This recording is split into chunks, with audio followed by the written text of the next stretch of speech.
Playing under the FIDE flag, Grandmaster Alexandra Goryachkina defeated Nurgul Salimova in this afternoon's tiebreak to win the Women's World Cup for the first time in her career.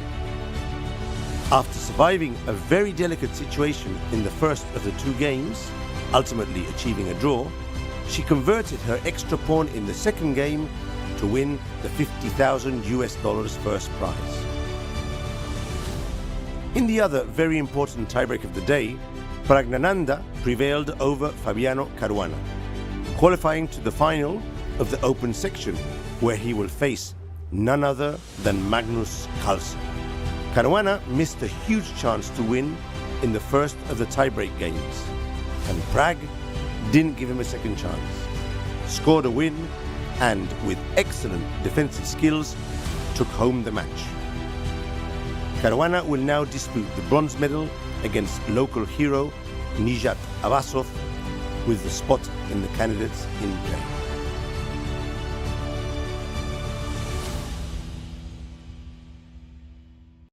Greetings from Baku. Nearly a month ago, 206 players started their clocks here in Baku in the World Cup. Now, nearly 1 month later, only 2 remain, fighting for the title. Will Magnus Carlsen fulfill his dream and win one of the only events he still doesn't treasure? Or will Praggnanandhaa spoil Carlsen's dream, take the trophy back to India and become the youngest player in history to win the World Cup? Stay tuned, follow the action with us. It's a 2-game classical match and it can't get more exciting.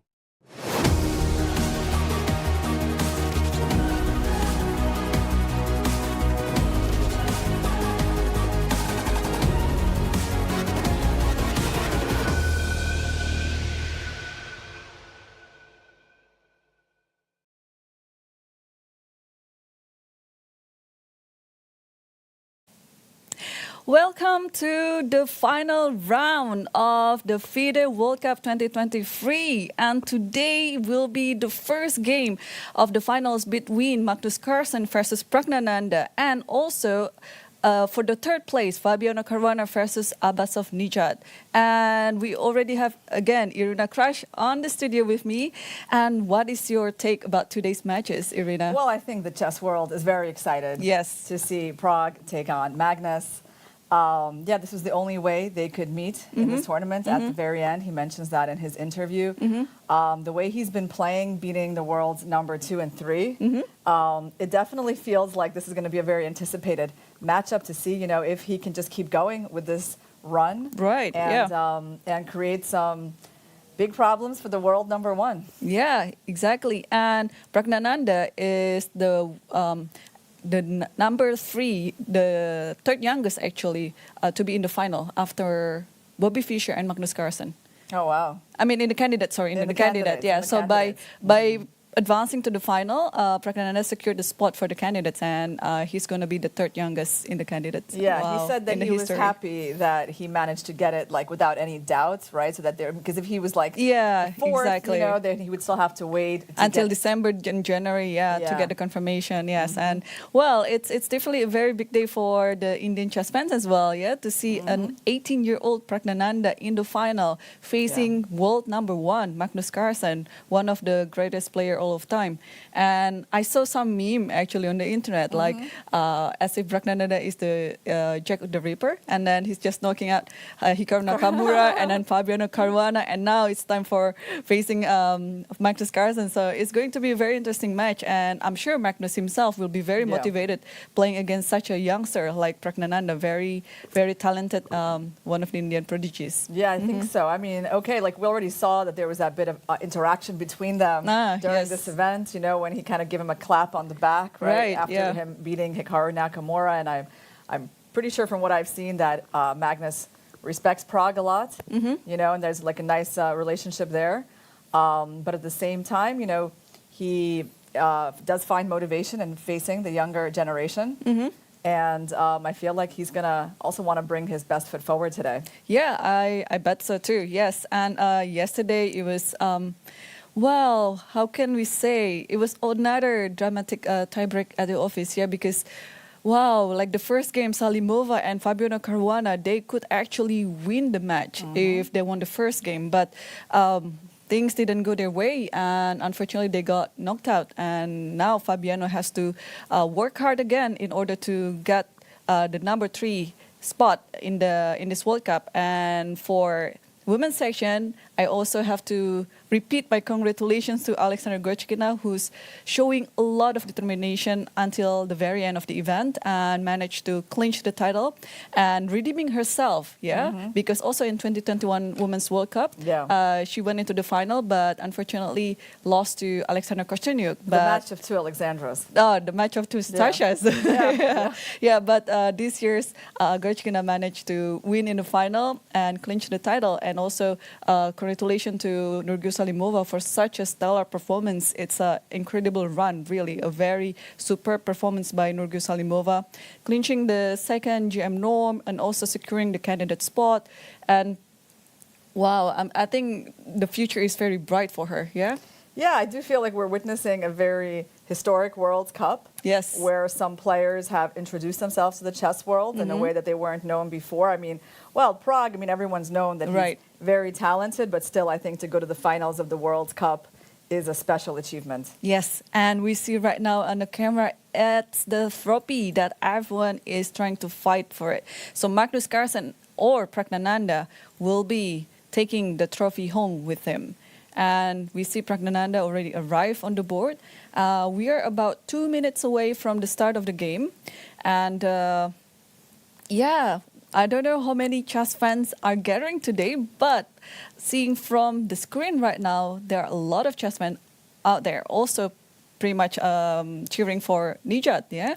Has Prague always had those sponsor names on his jacket, or has he added some new ones as he got to the final? I don't know. I didn't never notice that on his jacket before. I think after this, you know, his jacket will be full of the sponsor's logo, which is a very good thing. I'm very happy to see that chess players receive lots of support, lots of sponsorship as well, so that they can be a better player. Yep. And Magnus, as usual, he might not be late, but he will be a bit later than his opponent. Yeah, he likes to come in at the last minute. Yep. Well, you know, what's interesting in the match between Abbasov and Caruana, right? It's an interesting match, but it feels a little bit irrelevant, right? Because you know, we basically know everyone's going into the candidates, right? So, because normally there would actually be a lot at stake in this match, but for the most part, we do know that, like, you know, Magnus is not going to be playing. So, but I mean, I think it'll just be interesting to watch. Of course, yeah. And Abbasov is getting his, you know, chance at another very top player, you know, against Magnus. Well, things, you know, he had his chances in that game with Black. It didn't work out, you know, but I mean, probably he's going to be relishing this opportunity to face a tired Caruana. Right. Yeah, because Nijat has had 2 days off. Yeah, 2 days. And Caruana has 0, right? I mean, he had to play yesterday, so. Right, yes. Or no, is it 2 one days? day, one day off, yeah. But do you know who else is also rooting for Nijat remotely? Okay, who is rooting for Nijat remotely? I mean, there are a lot, of course. I don't know people. The whole Azerbaijan, but it's not remote. Yeah, well, honestly, I don't know. Tell me. It's Temur Rajabov. Yeah, and I think he's also streaming one of the, or maybe he's also streaming today too about today's game. So a lot of support for Nijat Abbasov. I mean, well, it is also already very historical for the Azerbaijan chess to have, like, apart from Shahriar, apart from Rajabov himself, you know, to have another player in the top level field like this. So should we talk about our move predictions for today? Oh, let's do it. Oh, before the move prediction, today's games, okay, today's matchups. What will be the result? The result of today's matchups? Result prediction first. Yep. Well, so we have Prague actually playing white against Magnus, right? The problem is, you know, that a draw in chess is such a likely result. It's hard to go against that. And I do think it's kind of likely that we're going to see a tie break in this match. But let me go ahead and say that Magnus will win. Okay. He won with black against Gukesh. We know it's possible, right? Okay, just for today's game, not for today's game. Yeah. Okay, so I think both games, actually this game, Pragnananda between Carson, my prediction it will be a draw. Yeah. But the game between Nijat versus Fabiano, I think Fabiano will win. You think he'll win? Yeah. Okay. Yeah. All right, we see C4 on the board. Yeah, that was the big question, what move they're going to open with. And he goes to C4. He's tried everything in this tournament. Actually, like Magnus himself, right? Magnus has also been very versatile. Actually, Magnus in this tournament, I checked, he played E4, D4, C4. Now, the C4 game, no one probably really remembers, but that was back in like the early rounds when he played Levan Pansulaya. Yep. And that was when he had finished that game with the beautiful rook sack on E8. Right, yes. So that game might ring a bell when you remember the rook sack. Yeah, actually, that was the time when I was commentating with Fishy, and Fishy himself didn't see this rook E8, and he was like, okay, this could easily be the move of the day, rook E8. Oh, yeah. Well, when I first saw it, I had to spend like a minute trying to understand where is the checkmate, you know, because it's coming, I think, from the side with the queen, yeah? Right, yeah, very resourceful and very tactical as well. Okay, so now, move prediction. Oh, yeah. After C4, okay, Carson is taking his time, so let's okay, knight F6 is quite likely. Yes. Very, very likely, knight F6, but could be anything, right? Yeah, well, I mean, C4 in Prague's games featured a lot in his match with Hikaru, right? That's where we saw most of his games in this tournament with C4. And Hikaru played, I mean, E5 lines, right? So what Magnus could do, I mean, I'm sure he's seen those games, but it's actually pretty hard to predict. Yeah. No, I have no idea. Yeah, he can do pretty much anything, yeah, even C6 in this position too. So, but knight F6 gives more flexibility in order to choose which line that he wants to play later on. So, yeah, I think, do we have the similar prediction for this first move of Carson? Do you think knight F6? Yeah, I think so. Okay. He will take his time. He will take his time in choosing. I won't disagree with that. Yeah. Yeah, knight F6, I mean, basically Carlsen, one of the things that is like quite predictable in his repertoire, at least that he always likes to go to, is the Nimzo, right? Oh, we see a pawn move on the board, so he went E5. for E5. Okay. Yeah. E5 it is. So we will see a reverse Sicilian maybe. Knight C3. And probably knight F6. Knight F6, yes, or C6, yeah. Yeah, I mean, knight F6, on G3, then you can also try C6, or, you could try. C6 right away is not as common, though, against knight C3. Right, so he's going to go knight F6. Knight F6, yeah. By the way, Nijat Abasev has a Catalan against Fabiano Caruana. That's a Catalan that Fabi tried against Pragnananda as well. That's right. So Nijat just kind of, but it goes a little bit differently, right? Where is the difference? Okay, the difference is that after, okay, go on. A4, bishop here takes, and then in this position, I think Prague played bishop F4. F4, yeah, I do remember there being a bishop and there, then bishop D5 and so on, yes. But now bishop G5, okay, a little difference there. Knight D7, knight C3. Okay, so what can we say here? White's got a space advantage. White, well, actually, I can see White perhaps wanting to put a pawn on A5 to restrict that knight even further than he is restricted. And Black, of course, needs to trade pieces in this position, yeah, because he's quite cramped. Right. Yeah, so H6 is, I think, the normal move here, and I think it's widely played as well, or bishop D6. Oh, H6 already played, actually. Oh, H6, it's on the board? Yeah. Okay. H6, bishop F4. And then, yeah, in this position, bishop D6 is the most popular move, followed by knight B6. Knight B6. Yeah, I can see the point of bishop D6, right? I think you just want to go queen E7 and try to maybe play E5. Yeah, actually, there is one interesting fact about Fabiano Caruana, because prior to his loss yesterday in the tiebreak against Pragnananda, he was defeated for 17 games in his participation in this World Cup. Yeah. 17 games undefeated. Yeah, that's right. I mean, even Magnus went through one loss, right? Yeah, in exactly. Yeah. So it was quite a long streak of Fabiano without. Oh, and Prague lost all his losses came in the match against Arjun. There's a loss against Arjun too. Yes. Yeah. Well, yeah. So he was I think very much in form, Fabi, in this tournament. Yeah, exactly. I mean, basically he lost this match because he missed the idea the of F4 and C3. Yeah. Rook D3 and C3.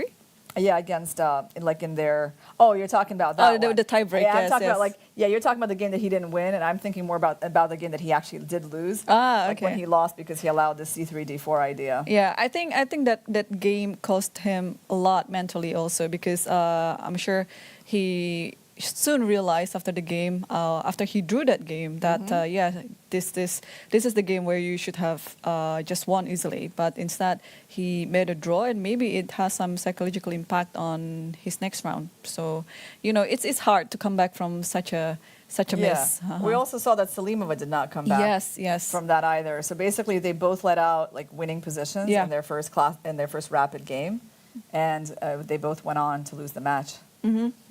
So I guess that it's a kind of a lesson, that you got to take your opportunities when they come. Yeah.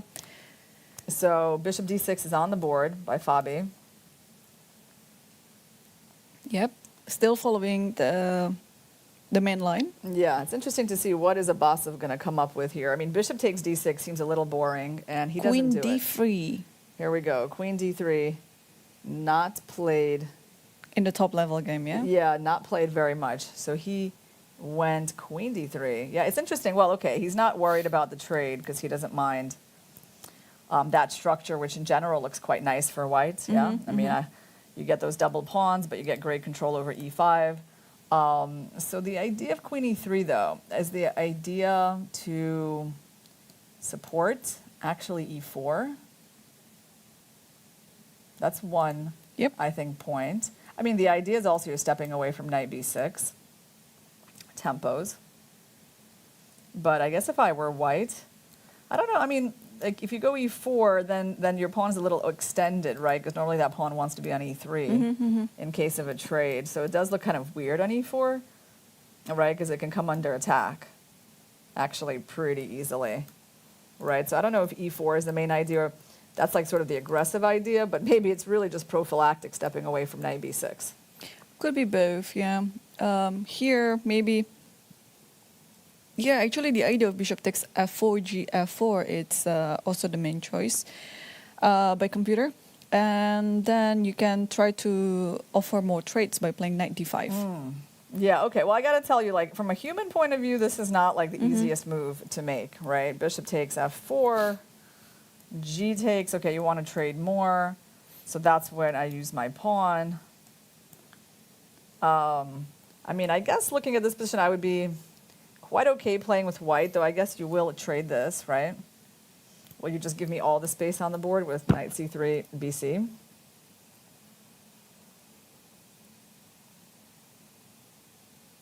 So let's say knight takes, pawn takes. Now, the thing is, every time this knight moves, we get more trades. Yeah. But also, this now, e4 is a bit irrelevant because what are you trying to attack on the center? Because there are also almost nobody is in the center after all these tradings. Can I try this move? G5. Are you going to let me play such a crazy move? Oh, what is this?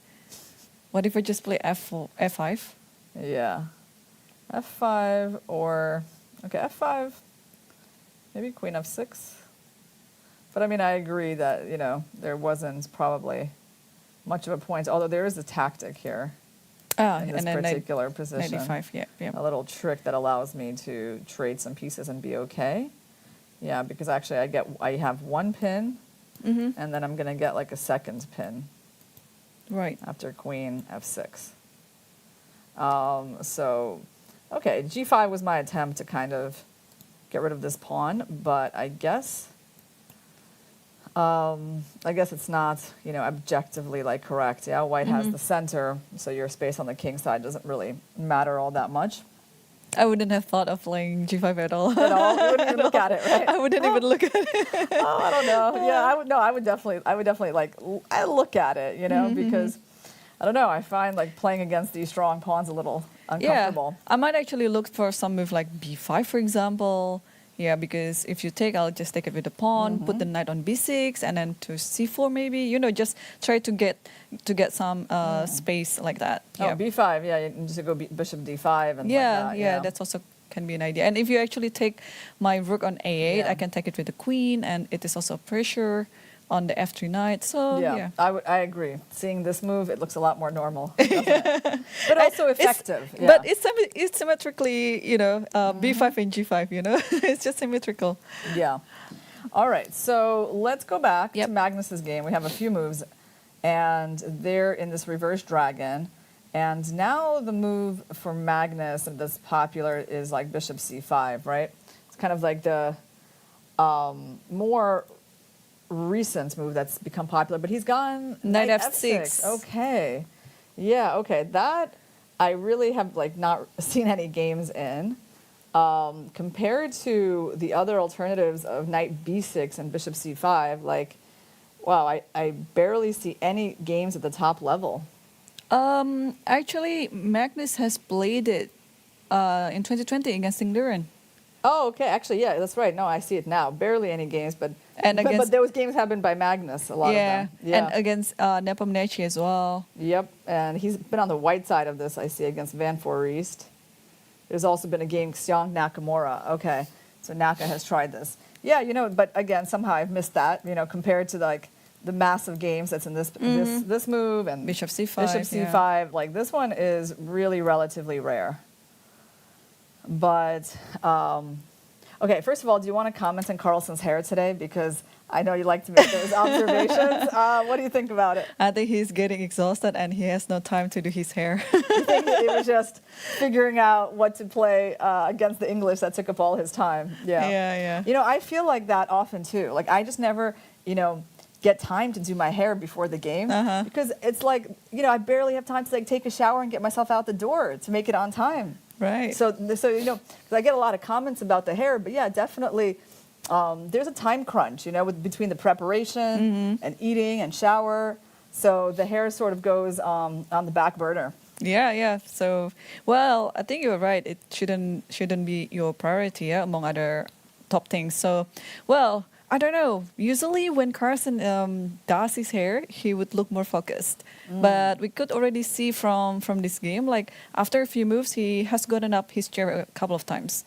So maybe he was like, okay, just taking it easy for today's round because he's playing with the black pieces as long as he managed not to lose the game. And also, Prague must be very exhausted. There's a pawn going forward. Which pawn went forward? Did he actually play D4? A4. Oh, B4. B4. What the preparation?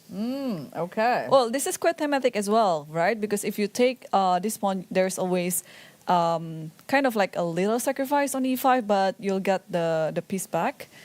So B4 is on the board. That's how the game Nepomniachtchi Carlsen went from 2020 that you mentioned. So B4, and the point here is that, okay, normally the idea is this famous idea that if bishop takes b4, there's going to be knight takes e5. So let's make sure that works for white. I think it does. Knight takes e5, and the point is that if knight takes, queen a4 check is winning back the piece. You gave up a b pawn in order to win an e pawn. It's a good trade, and you can't save this bishop because on that move, this bishop would capture the knight, and then you would capture that bishop. So that's the idea. Yeah, b4 is very common in a lot of these English openings. Obviously, you don't want to take it with the knight because, again, you lose that pawn, and the center pawn is more valuable. Yep. And on his game against Nepomniachtchi, Carlsen played a6. He played a6, yeah, very understandable. You know, but it seems like they move e4 is actually possible here. I see the engine is offering that move, which is a little bit of a mystery to me because ultimately it's like a trade of the e pawn for the b pawn.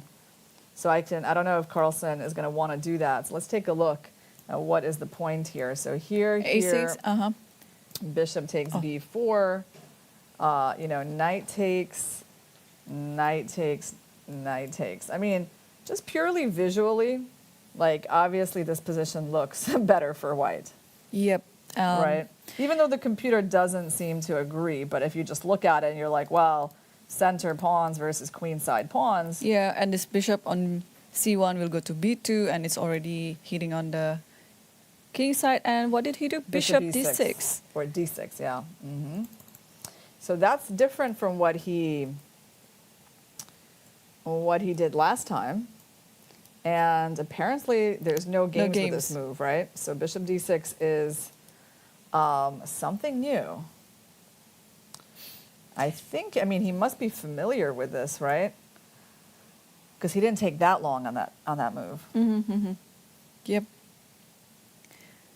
So, well, I think he must have done his work as well, because he had played a couple of games on this variation. And now I think Pragnananda is just trying to recall what he's already prepared. By the way, about preparation, I saw Pragnananda second in the lobby waiting for Prag to come downstairs and probably, you know, have like last words before the game. And who's his second? Shyam Sundar. Yeah, okay. Another Indian grandmaster. Yeah, it's actually very common for many of their seconds. Many of the participants bring their seconds here, and I noticed since the very first day as well, they would sometimes wait outside the door of the playing hall before everyone comes in. You know, just maybe to have some last word or maybe some encouragement. You know. Yeah.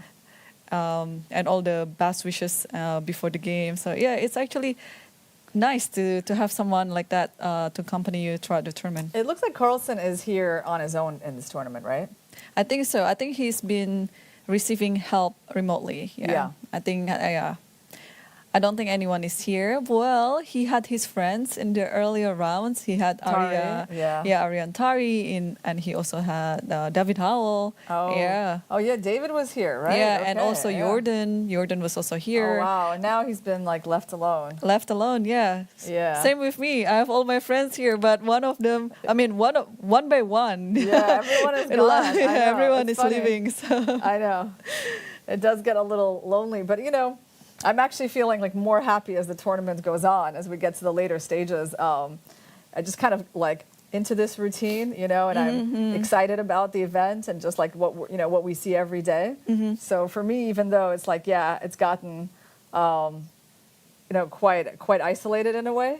But yeah, pretty happy. Yeah. Well, you know who else is happy? It's Brock's mother. Yeah. So last night was quite a highlight of his mother. And she should be proud, Mrs. Nagalaxmi. By the way, in Indonesian, Naga means dragon. Oh, wow. Yeah. And we have some kind of a dragon on the board today. Well, it looks like It's a dragon. The reverse dragon. Yeah. Yeah, exactly. Okay, so after bishop d6, b5 was played by Prag, and now knight d4. Yeah, so I don't think you're going to want to capture that knight, yeah, because like the black pawn on d4 looks pretty good. In general, like I guess what is white playing for in this position? I guess the pressure on b7, right? Because it's going to be hard for black to play c6, kind of neutralize this bishop. That seems to be the main issue here. So kind of an obvious move for white after b5. b5, knight d4 is castles. Right? Castles, queen a4, yeah? Yeah. So after you castle, let's say, what is black's concept here? Okay, he plays queen a4, which I think is one of the engine's top moves. So he just basically wants to clarify the situation with this knight, which is hanging now. So I guess Carlsen is going to be exchanging on f3. And after that he's going to be castling, yeah? Yeah, I think castling is very logical to play, yes. And maybe you can throw in bishop h3 and then just normal development. Well, the problem with the normal development is always this pawn, right? I think that's really the whole whole idea, yeah. Of driving in this pawn to b5, you know, just to prevent c6 from being so easy, yeah? So one of the things, that comes to my mind is definitely this move. because it's an attempt to basically get the rook out without having to move the bishop. Of course, I'm not threatening this yet, but you just want to free yourself. Yeah, at some point. I mean, at some point I could be. Like, let's say, what do you do? Like D3, right. So now, do I have bishop here? I feel like... You also can play bishop d7. I like this move. Bishop d7. But okay, bishop d7. But then I take, yeah, you just take that.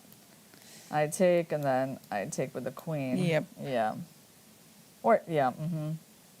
So how do we get ourselves unpinned here? Well, let's try this move, right? I mean, it just doesn't cost us anything to try.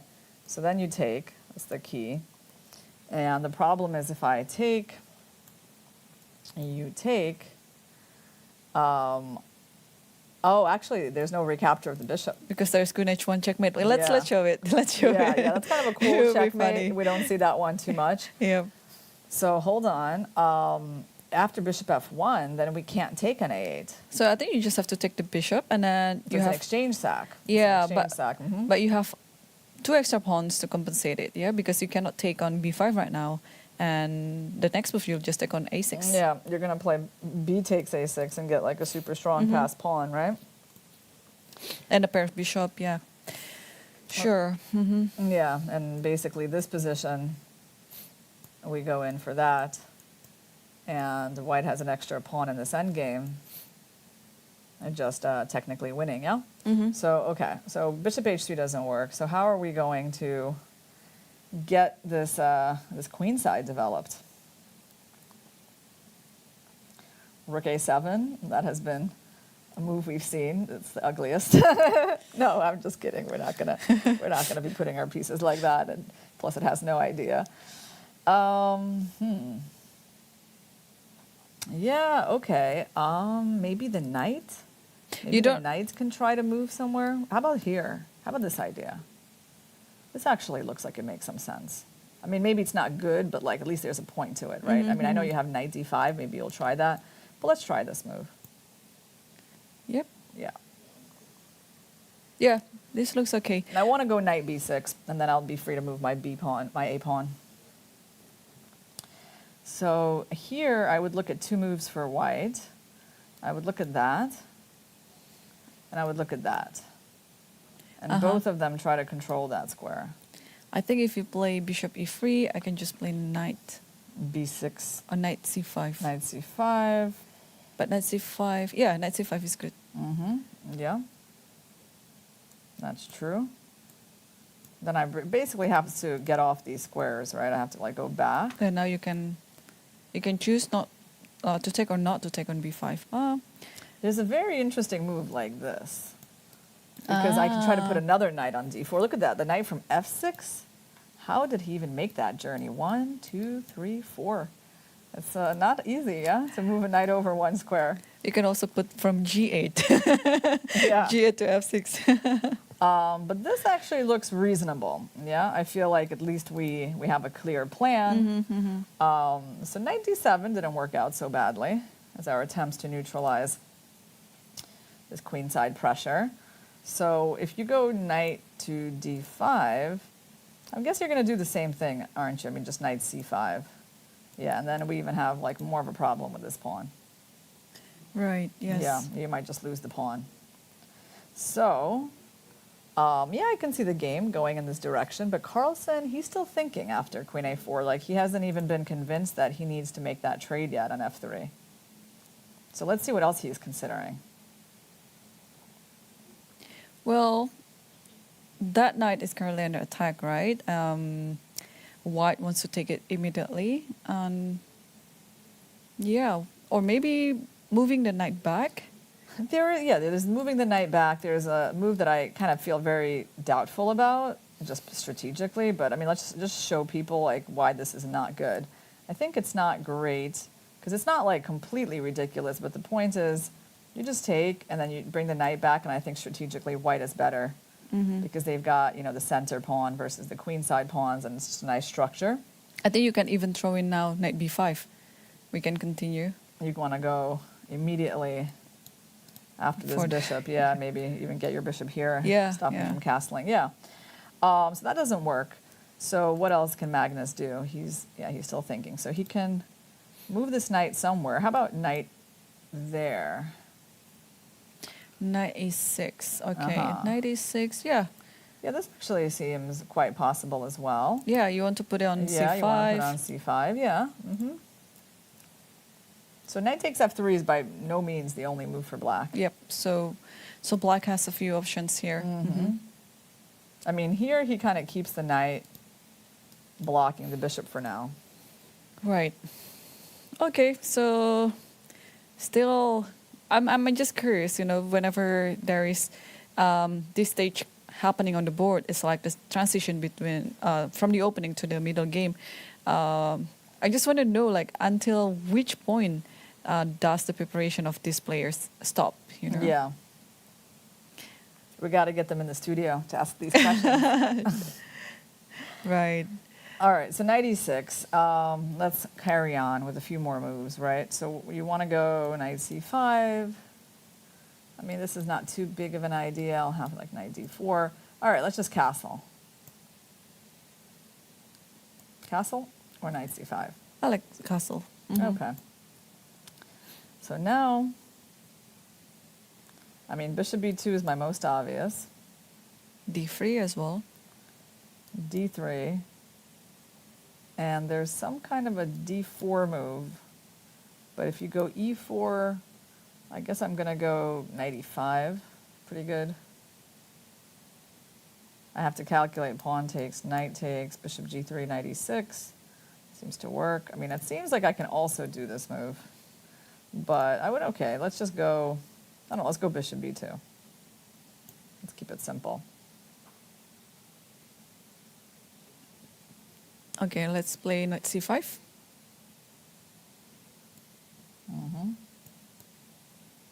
So knight c5, queen c2, right? Pretty much forced. But then, yeah, then I have these ideas of here. And white could be like strategically better, right? So maybe in this position, this move a6 is important. A6, and actually, you know, when he keeps the knight here, then you have bishop d7. You know, it's actually easier to play bishop d7 on this position. Right, yeah, just normal development. Yeah, well, good news for Magnus is he has a few strategies or plans to carry out on this position. So I think that is why he's currently thinking right now. Yeah, I thought you were going to say good news for Magnus is that he's got a lot more hair than Prague. Well, I think his hair is just longer. I'm just wondering if Prague has longer hair. Like, what would it be like?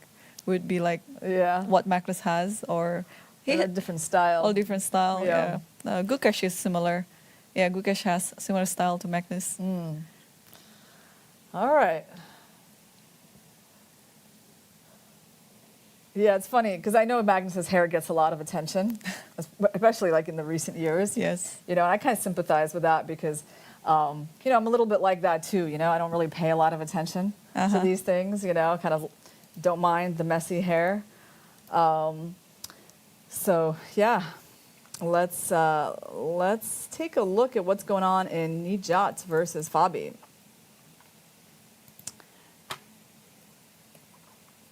After queen d3, FIDE actually traded on f4, and then he went for a5. So I guess there's not going to be any b5 ideas in this line, because what did we look at? We looked at, we looked at this. Remember that? We looked at knight d5 here. e3, and then there was a trade, and then we were actually looking at b5 in this position. So he goes a5. Okay. King h1. Okay, he's going for this setup. Very solid. Yeah, bishop takes and c6. Yeah, it's a little bit passive, I would say. Solid but passive, yeah. Rook g1 and king h8. Yep. Well, this king h8 is rather thematic by Fabiano, of course, because sooner or later you might have to move your king to the side. And let's try to figure out, like, what is the plan for black here?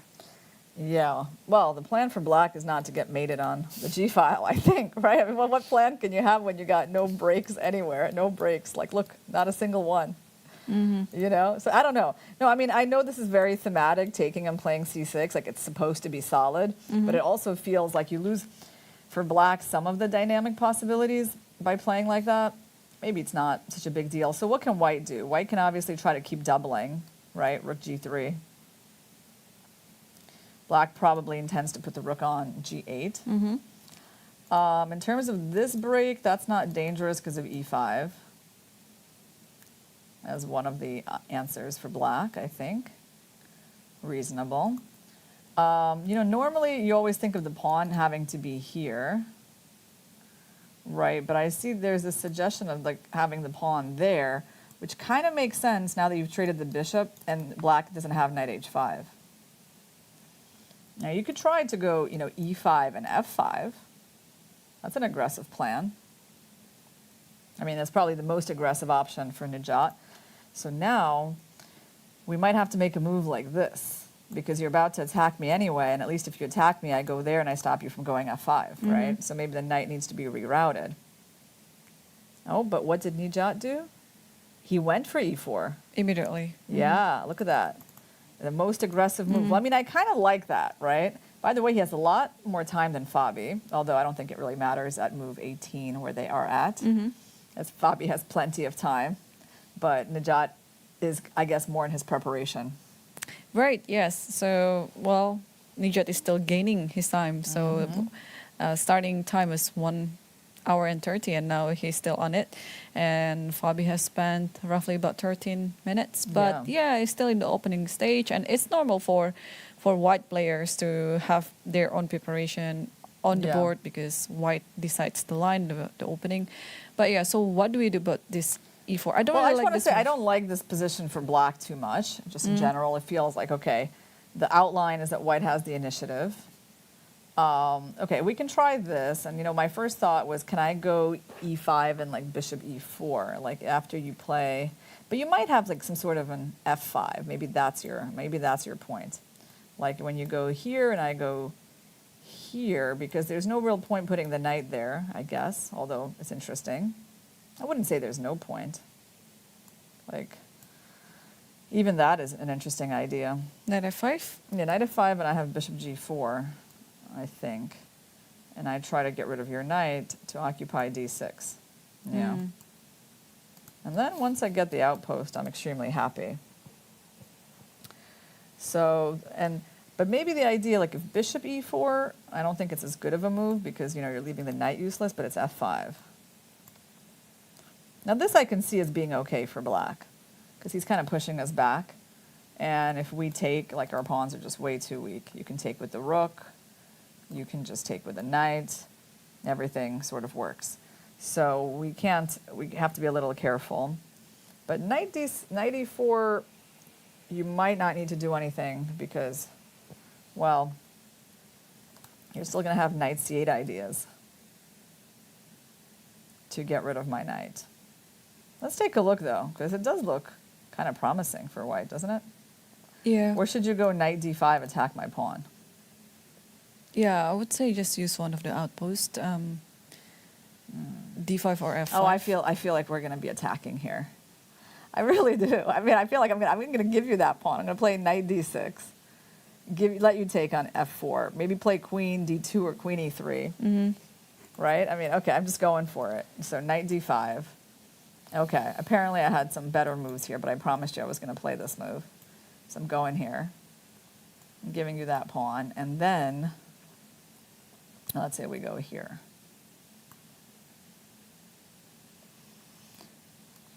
You don't have that because of rook G4. So the knight has to move? Yeah. If you go there, I don't know, I just keep coming in. So knight D5? Yeah. You know, like, Okay, knight d5. Oh, maybe you can already take on g7. Oh, yeah, that's the plan. That's the plan. That's the point here. Yes. You know? Yes. Because you have bishop e4, yeah? Yeah, yeah.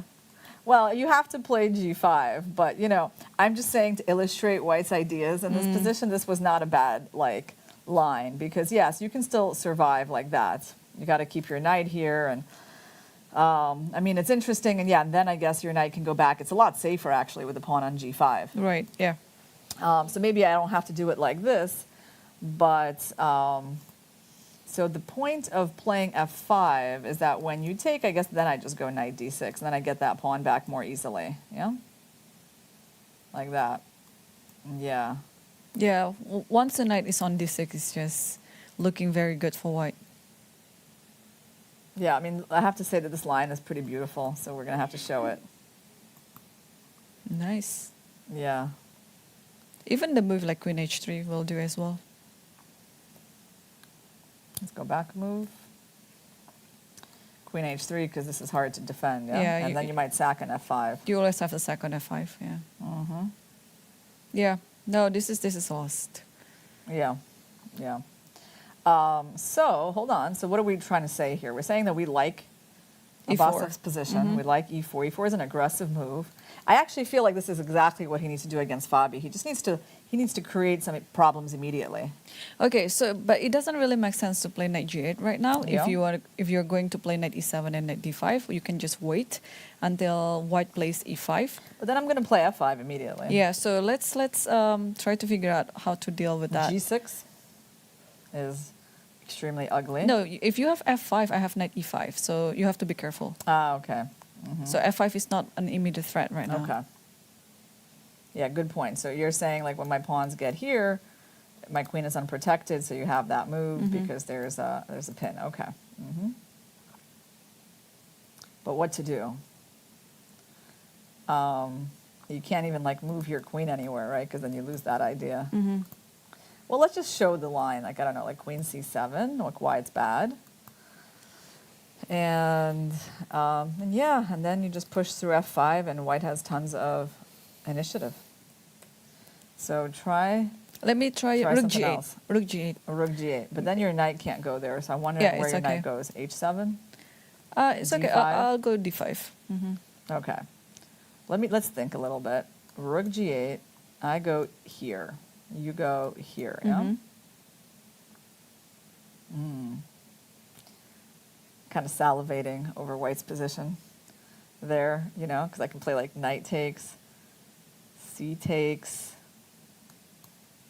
f5. I mean, you're going to rely on queen h4 somewhere? No, I think that's just it's overwhelming, you know, when my pawn starts coming in. Okay, but let's try it. So I went for this, and you go for that, and then we take, okay, like that, Yep, and like that, and like that. The problem is, once I realized that you couldn't even put your queen there, you know. Oh, maybe you can. Maybe there's f2, but, you know, eventually I'll play rook g4 somewhere. I think the space is terrifying. Yeah, I agree. So, you know what I really don't like in chess? What? Giving up space. You know, that's why when I see this position for White, I'm on White's side. You know what I mean? And I have to say, remember, like when we were looking at this stuff, this position. First of all, I wasn't so sure, like, okay, about this trade, but all right, this I can sort of understand. But I really kind of like this knight d5 move. This concept of like trade pieces when you have less space, right? And then immediately, like after you trade more, right, then when you said b5, it was like, okay, yeah, I get that, because that's counterplay. You see? White is not having this luxury, right, of like the play on the g file here, you know, because they have to be, you know, somewhat concerned, I think, about what's going on the queen side. Right. Unless there's no tactic, by the way. We should try knight g5, yeah? But we didn't check that one. Yeah, knight g5, I think you just have to take it, yeah? Take it, and after bishop c6, what? Take an f4, sack the exchange? I don't know. Actually, we should have checked that one, right? That's a pretty big one. That's a pretty big one because it could be bad. It could be bad for black, but this, we just don't have enough compensation at all. Like, I mean, because unfortunately you're taking everything.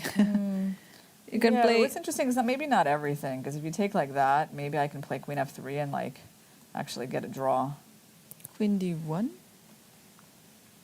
Queen d1, I have to move. Then I have some ideas like that. It's very sharp, but yeah, like maybe that's why we're taking this way.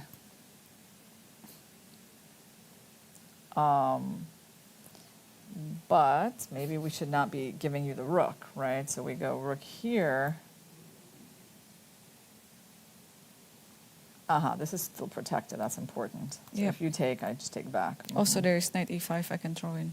And I'm threatening here. And yeah, okay. You don't really have time to win the pawn like this, because you know f4 is too big of a problem, and you know this pawn structure is not acceptable for white, even though white's up a pawn.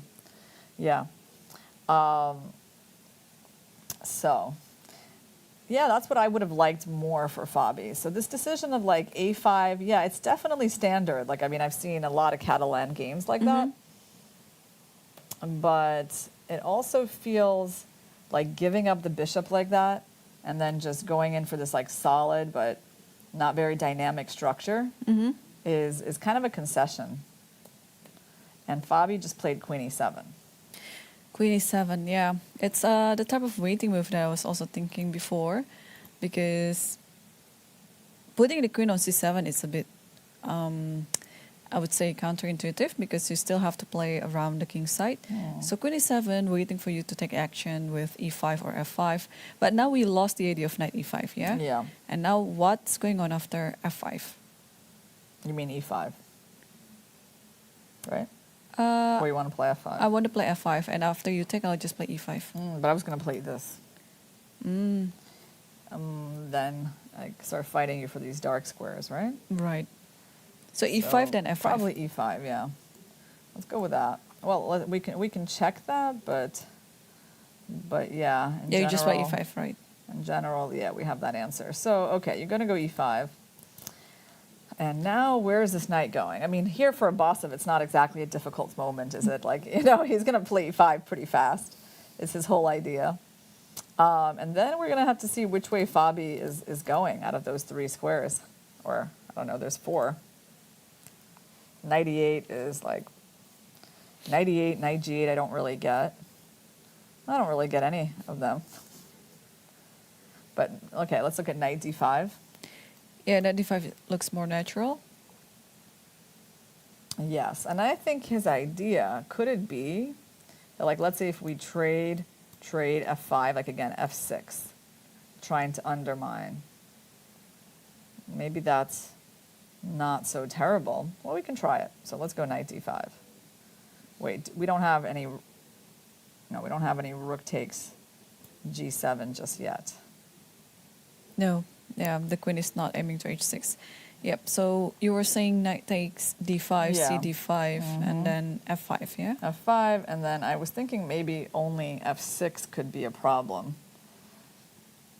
Because if you don't play f6, I'm generally quite happy. So what do we do about that move?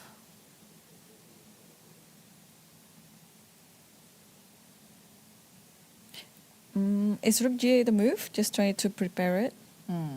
It's a move. Rook g8 is a move. But f6, let's come up with an answer. Because it could be that, but it could be, I mean, theoretically, it could be pawn takes pawn, queen takes, ooh, maybe queen g6. That kind of looks like something. Yeah, it looks scary. So let's try it. f6. Yeah, f takes, queen takes, and queen g6. At first I was thinking bishop g4 to actually provoke you into this, and then go here and just use that square. Which g5, yeah? Which is actually pretty good too. Yeah, g5, okay. I'm going to start undermining you with f4, h3, I think. Right? I don't know. g5 is is interesting. But I go here. Mm-hmm. And G4, I'm definitely kind of coming with H3. And if you play Rook G8. Yeah, Rook G8. Mm-hmm. If you play Rook G8, and then can I just take and go? No. Where can I go Queen H3? I feel like I have to use that idea. Oh, maybe right away. Maybe I can even take. And if you take, maybe Queen H3. Because I just noticed that after Queen H6, well, I thought I was going to take an F5. Mm-hmm. Queen H5, Queen D7. You have a check. I block. I'm up a pawn. I thought that was pretty decent. So this was my plan. And it's not bad. Like, we are better here, but it wasn't. It was not the very best option, which apparently is this Rook A3. Wow. Yeah. Right? Like from the side. Yeah. That's dramatic. Now, what's the idea of that? Is that you want to take the pawn and just go Rook H3? Yep. And the idea is also that on G4, I have bishop takes G4. And also, if you're trying to protect F5, let's say you play Rook A F8, looks very natural. You have bishop F7. Nice. Yeah. Yeah, and then you take with check, and then you win. Or even bishop E8. Does it work? I think it works. Yeah, bishop E8 and just get the knight, yeah? Yeah, like, let's show people this beautiful discovery. It's so nice, yeah, discovery. And the check, and the rook comes into the game with enormous power. Okay, that was a cool line. Okay, so let's go back a bit. A lot, actually. A little bit, yeah, a couple of moves. Well, is Abbasov still thinking? So he hasn't actually pushed in his pawn yet, but I really would, I would bet a large amount of money this move is going to happen. How much would you bet? Oh, how much would I bet? 100,000? Yeah, 100,000. 100,000. Yeah, that's my favorite kind of bet when I'm really confident. But I mean, the only problem, here's the only problem, is that he might be tempted by some second-rate move like that. You know, like there is another, possibility here, right? He could prefer to just like double up. Which is also good. Yeah, that's the thing. It's like, that makes me a little less confident, but I really feel like I would just want to play this move so much that that's what I would do. Like, I wouldn't waste my time with like Rook G3 when this is my main idea. So, okay. No, I'll keep my $100,000 bet on that. Yeah. Okay, we'll see. Yeah. Yep. And let's update ourselves on the game between Pragnananda versus Magnus Carlsen. Yes. Okay. So that one has not had too many fireworks yet. So we had Queen A4, and Magnus, after a think, decided to trade the knights. It's the most natural. And then he castled, played A6, just like we thought about. Oh, D3. Wait, is this... Oh, no, sorry. No, that's our analysis. He just played A6. Right. No, we don't have a move yet by Prague. Actually, he just played something. So what did he do? D3. Oh, he did play D3. Yeah, so we predicted the whole thing. Yeah, we predicted that. And then what did Magnus do? Because he played something kind of instantly. H6. H6, yeah. Yeah, just solving with bishop G5. Very good, yeah. We spent some time on this position. We figured out why, bishop H3 wasn't good. And basically, we came up in the end with this move knight D7, which we thought was interesting. But Magnus just goes for H6. So he stops bishop G5.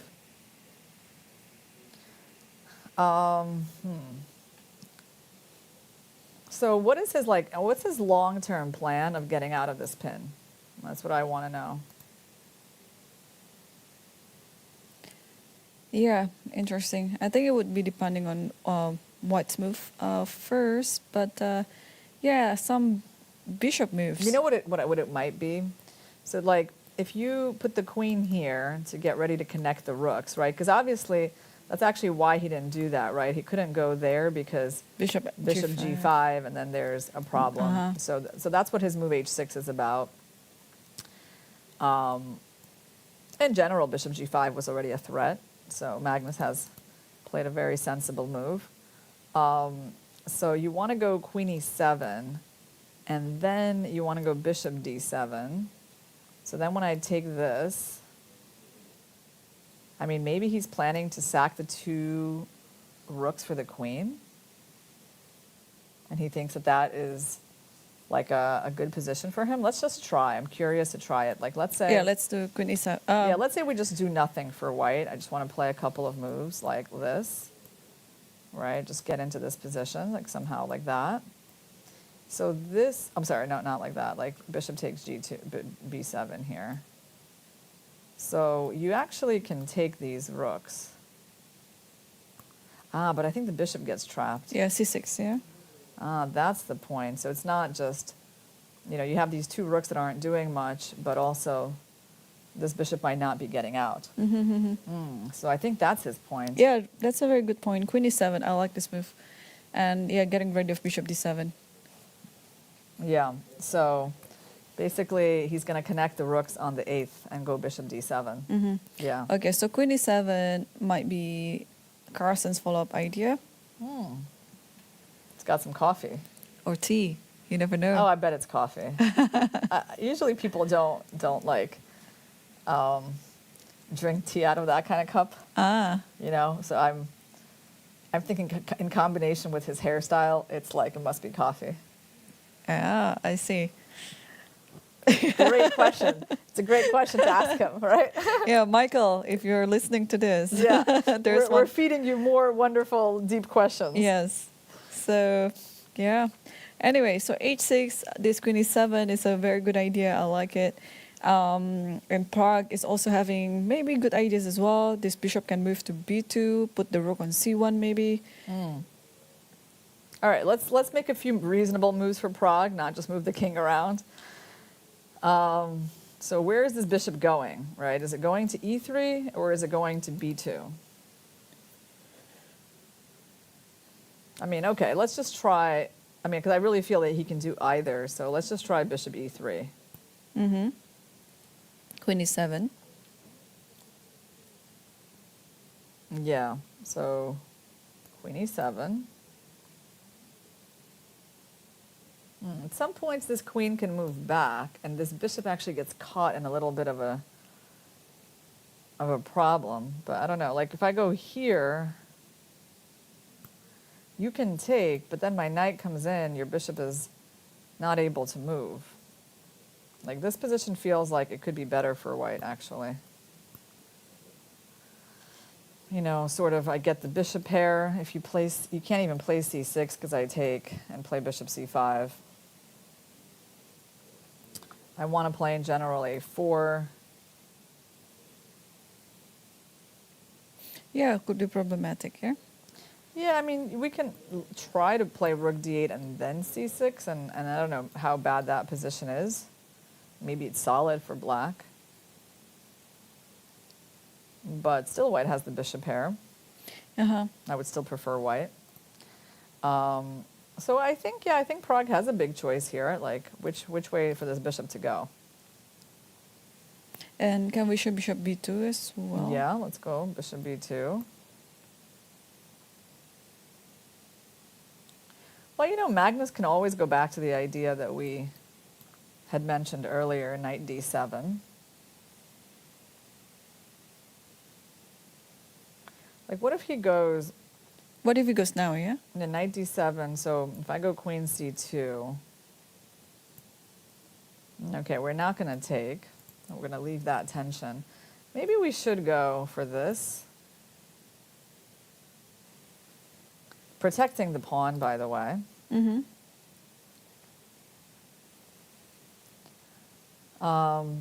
I was still kind of thinking about that, but I guess you're always going to have e3.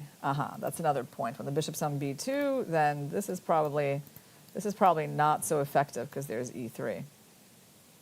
So maybe I like bishop f5 here, or bishop h3 just to get a tempo. Bishop h3 and then move. Yeah, so like, okay, let me just play some sort of, if I go a4, maybe I'm weakening b3. So maybe I should move my rook, like somewhere here. Okay, so I don't have bishop h3 as a tempo anymore, then I can play bishop f5 here. And so basically your point is if I trade, you take with the rook. Yep. And if I go knight b5?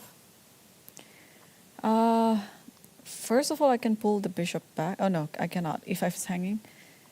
Okay. And you have knight a4 ideas, but then bishop b7. Like, so here's the issue, right? That I can do something like that, that, and that. So is this a problem, though? Like, is this position problematic for black? It might not be, you know, because the bishops are kind of restricted, especially this one. And the black knight on c5 stands well. Cannot be disturbed by the pawn. Yeah, probably. But then after that trade, the bishop can just move to d5. But okay, you can always exchange it on e6 if you want to. Yeah. Yeah. So knight d7. Okay, so like, do we have other ideas other than knight d7 here? Can we try queen e7 again and see how that works out? So bishop d7 is next. So let's just show this line. Like if you go rook c1, bishop d7, I want to take on b5, and the key line is bishop takes, pawn takes. And then if you sack your queen for the two rooks, again, this position seems to in general just be quite okay for black. I don't know if we should go c6.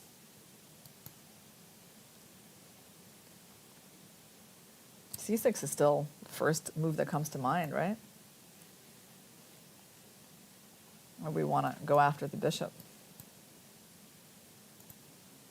Yeah, c6 looks okay. You have to try to use your rook to get b4. in. Yeah. Uh-huh. What? Maybe. Knight e4, yeah? Knight b1 is bad. Knight d1 is better. Knight d1, I think. Yeah. Why? Well, not clear yet, but let's see. So my idea was this, and now I can't go after your bishop because this is hanging, yeah? Ah, that's a one cute line. Yeah. I think knight b1 is worse. It's because, hang on, so knight b1, yeah? I was thinking that maybe you can just play queen e6 with the idea queen h3, knight g4. And there's some idea like, okay, queen e6, if you take on c6, I think, can you just, oh, you want to do that? We can try to use the knight, you know, to guard things, you know. So, yeah, no, okay, it was quite tricky to see the difference between these moves. There's some kind of move e4 here. Nice. But I think it's just in general that, you know, like white's pieces are not really that well coordinated here, and somehow the queen and these pieces are ready to cooperate well with each other. That's what's going on. But I think that's definitely an idea for Magnus, this bishop, queen e7, bishop d7. But we have a move from Prague. And he did bishop a3. a3. Uh-huh. It's not even something we considered. Is that a good idea? Okay. So this one is actually forcing after queen e7 you have to take, yeah? Otherwise bishop a3 doesn't make sense. Yeah, you're saying like after this you're going to have to trade, right? Yeah. And then I can take with my queen probably. But pawn is also possible. Okay, so bishop a3, it's funny because I guess we didn't really see like the strategic necessity of trading that bishop off. So none of our moves were trying to get that bishop off the board. Let's see what Prague's idea is here. There seems to be like a lot of possibilities for black.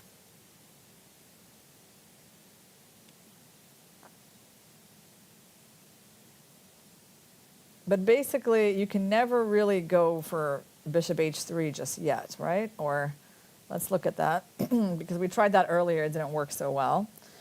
If we try it now, you have to take, I take, and then you were going to take with the king or the rook, right? And you're threatening my rook and you're threatening that.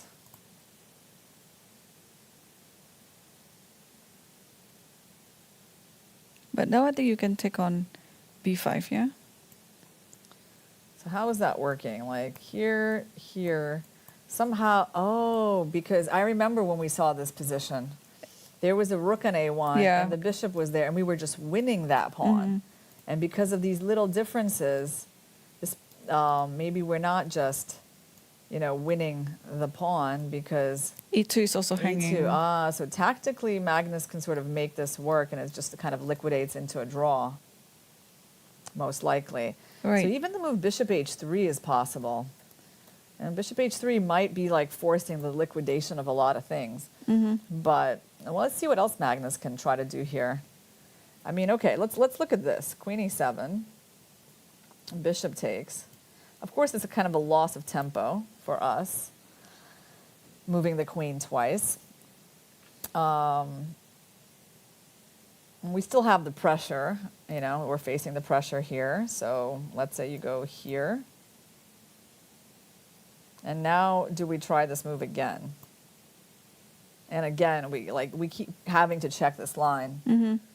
You know, but all of them, every time white sacks the queen for the two rooks, it seems to be pretty decent for black. Right now we're threatening queen b8. Yeah, I don't think white will be voluntarily going to this line, trading the queen against two rooks like that, because also the position is not certain for white. It was a pretty crazy position, though, you have to say. Like, I mean, probably this is a better version for white than all the ones that we looked at without the dark squared bishops on the board. You know, like, if you look at this, I mean, it's not easy, I think, for a human to, like, make sense of this position. Because the A, like, if you leave, like, look at this line, right? You leave the A, I mean, you leave the A pawn on the board. I mean, who knows? Supported by the rook. But I guess the B pawn is pretty strong as well. I mean, that would be a big mess for both of them to try to evaluate. Do you think they'll play some complicated game? I don't know. They will play a very clear game, a very equalition, and just liquidate everything? Well, I feel like Magnus probably feels like there's room, you know, in this position to try to create something, right? They're definitely, like, it's they've been on their own for probably a few moves at least. And does he just want it to be like a quiet game and a draw with the black pieces? I mean, probably not a scenario that he is against, but I feel like he's probably going to see if this position gives him some room to outplay white. Right. So we are going to take our first break, guys. Yep. Definitely both games are really tense. So far, I don't think anything has been clarified in either Magnus's game with Prague or Fabi's game with Abasov. In fact, Abasov, I just lost $100,000 on that. He didn't play E5. He didn't play E5. It seems so simple. Okay. Yeah, but we'll come back to that game after this break. But don't go anywhere, because during the break, we will show you the recap video of the Women's World Cup. So stay tuned.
never finding who I could have been, but I must reach down deep inside of me, through the misery, to prove who I know I can be.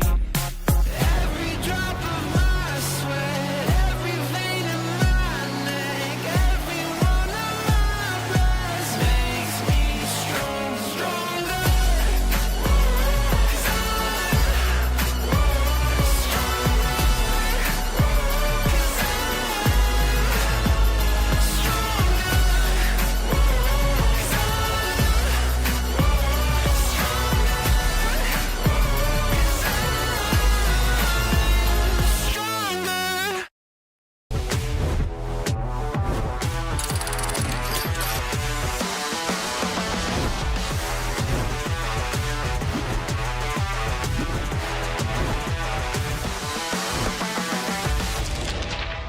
Azərbaycanın təbiətindən, Naxçıvanın torpağından süzülərək gələn təbii suyun sirri, Sirab. Her damlasında hayat var. FIDE World Rapid Team Championship 2023 inaugural edition is hosted by Düsseldorf, Germany, August 25th to August 28th, 2023. Brand new format. Star lineup featuring world champions Vishwanathan Anand, Vladimir Kramnik, Hu Yifan, Alexandra Kostyuk, world number 5 Jan Nepomniachtchi, world number 8 Wesley So, world number 10 Richard Rapport, and many others. Record prize fund of 250,000 euros. Don't miss it. Watch unique event visiting Rheinterrasse Düsseldorf or live on FIDE YouTube.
Welcome back, everyone, to the final World Cup 2023 in Baku, Azerbaijan. And today we'll be witnessing the first game of the final between Magnus Carlsen versus Pragnananda, and also the contestation of the third spot between Fabiano Caruana versus Nijat Abbasov.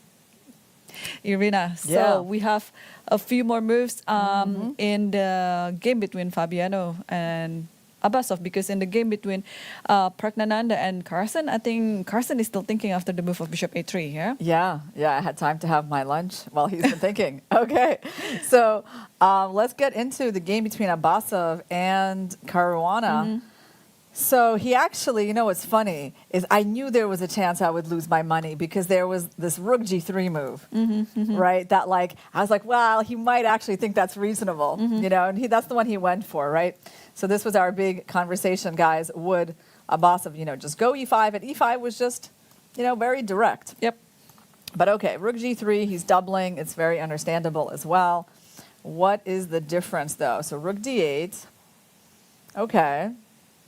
Rook G1, Rook G8, and E5. Yep. And now Fabiano is facing with a few choices here: Knight D5, Knight E8, or Knight H7. I'm not too fancy about Knight H7. Yeah. So probably just Knight E8 or Knight D5. But I mean, Knight E7 has its own idea as well. Maybe you can just team up with the other knight and, you know, just make your king side a little bit more solid, because all the white spaces are coming there. But then after Knight H7, what are you going to do after Knight E4? Yeah, right? I think also, you know, Knight D5 is maybe not going to happen, because then how does it combine with the move Rook D8? Like, we know there's going to be a trade on D5, and then the Rook is just going to be like closed. So obviously that's not it's not gonna happen, even though it seems like the most natural move, right? But that really doesn't work very well with this. So he's probably going to be going back somewhere. And let me just figure out one thing. So if he would have immediately played E5, was Knight E8 like still the best move? I mean, it might have been. I mean, maybe anyway. I mean, the only difference is like we get this in faster, and there's no rook here yet threatening stuff like Knight E5. So that's maybe the difference, right? Is that we could have pushed this in a little faster. Right. Yeah. And then on this, you know, there were all these lines. Like, it's like we didn't look exactly at this position, but we looked at these ideas. We actually looked at this, provoking that and trying to use the G6 square, and like all of this stuff is actually quite decent for white. Or also you can put in Queen G6 here, yeah? Yeah, but the difference is here that this is already protected. I think we looked at this idea maybe with the knight going to G8 or something. Because here, if we go Queen G6, at least there's no checkmate threat, right? So you can. You're pinning everything, right? So it's interesting, too, and you're actually threatening that. So it's actually not a bad idea at all, right? Yeah, I mean, they might have to go back to G8 just not to get mated. Yep, but that looks not too pleasant for black. So, I mean, I just like the direct approach. Yep. You know, I think that's maybe my philosophy in life, too. You know, just go forward like that. Yeah. But instead, he goes Rook G3, and he gives Fabiano at least some time to bring in this rook. And, okay, then this is natural. Now he finally pushes. And so here we see already a big difference, don't we? Yeah. But now let's figure out where this knight should go, because I don't think you have any other moves but moving the knight. Yeah, but so the difference is that we can't push F5, right? That's huge. That's also very sad for the moment that we just cannot do this move because... Knight E5. Yeah, and we gave them that tempo to bring in their rook. But if not pushing the F5, what else can be done here? Can you move your bishop, for example, to D1 and then C2, just using the fact that you are owning this diagonal B1 H7? That's a nice idea. Are you going to force me to play G6, or well, then I have too many problems with that pawn? Are you going to force me to play F5? I feel like you're going to... Well, F5 is the one that goes for more counterplay, right? So maybe I need to look at that. Bishop d1, definitely very direct, yeah? Okay, so I have to go here. And now if you take, right? Let's see which way I'm going to take. Well, they all have their points.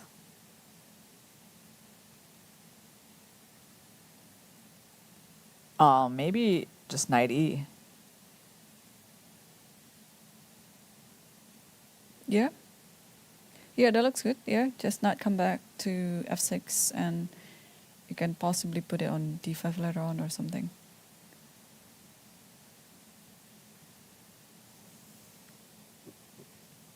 Yeah, maybe you can throw in, just so to see one by one. So which knight do you want to take with? The e. The e knight, yeah. The e knight, and on bishop c2. Do we have any threats?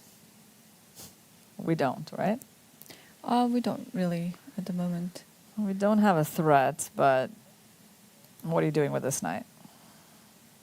Yeah, probably have to play very passively here. Playing that f8 maybe, and trying to attack the pawns. Maybe then maybe I can try like knight e4. If knight Still e4 doesn't really do anything. Yeah, it doesn't really do much. I mean, you can even h7 take is and protected, and queen play f6. queen f6 and start getting counterplay here, yeah? Or even queen f6 I like. Okay, he played his knight to h7, so a little different from what we were expecting. He went to h7. Okay. I mean, it seems reasonable. The knight can always go to f8. Yep. All right. So again, we cannot play f5. Yeah, that's why I feel like this doubling was, because then they're basically getting in your way of your main idea. Like this idea is so important for white, and the fact that you have to now, do something else, maybe move your queen out of this file, right, just to get that move in. It's a little sad. And plus, again, they have this f5 idea. Yep. So what if white plays knight e4 here, and after f5 just put the knight on d6? You don't have to trade the pawn or do the en passant or anything. Yeah, can I show you a funny line that I just saw? What is it? Well, Knight c5? Yeah, I wanted to try to make knight c5 work. Yeah, I mean, unfortunately it doesn't work. It's kind of a cool little attempt, but, using that pin. But then you take a knight and you get my queen for free. So white is up a piece in the end. So that one didn't work. Okay. So knight e4 makes sense. You are going to just d6, yeah? And actually, maybe this is why the knight would have been better on e8. Yeah, because here it can create some problems for me. Like as an example, if you go f5. Just knight d6, I guess. Yeah, the knight d6 comes in. And why is the knight here? Could have been on e8, right? Strange. And also, isn't that like a cool idea? Smothered mate. So is g5 a move here? Just trying to be, just try to solve this g7 problem. What if you go, you said g5? Probably I still go bishop h5. Then rook f8, df8.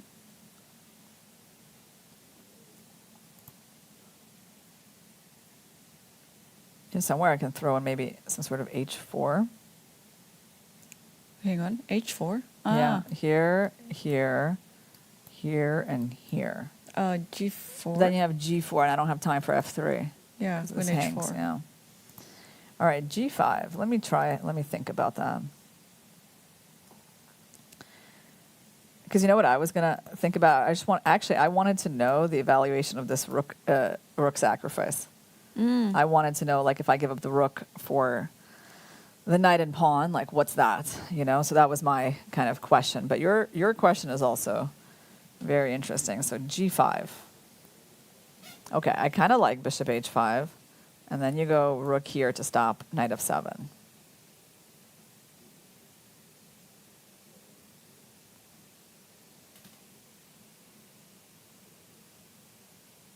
Yeah, I mean, I don't have like a clear answer. So let's see.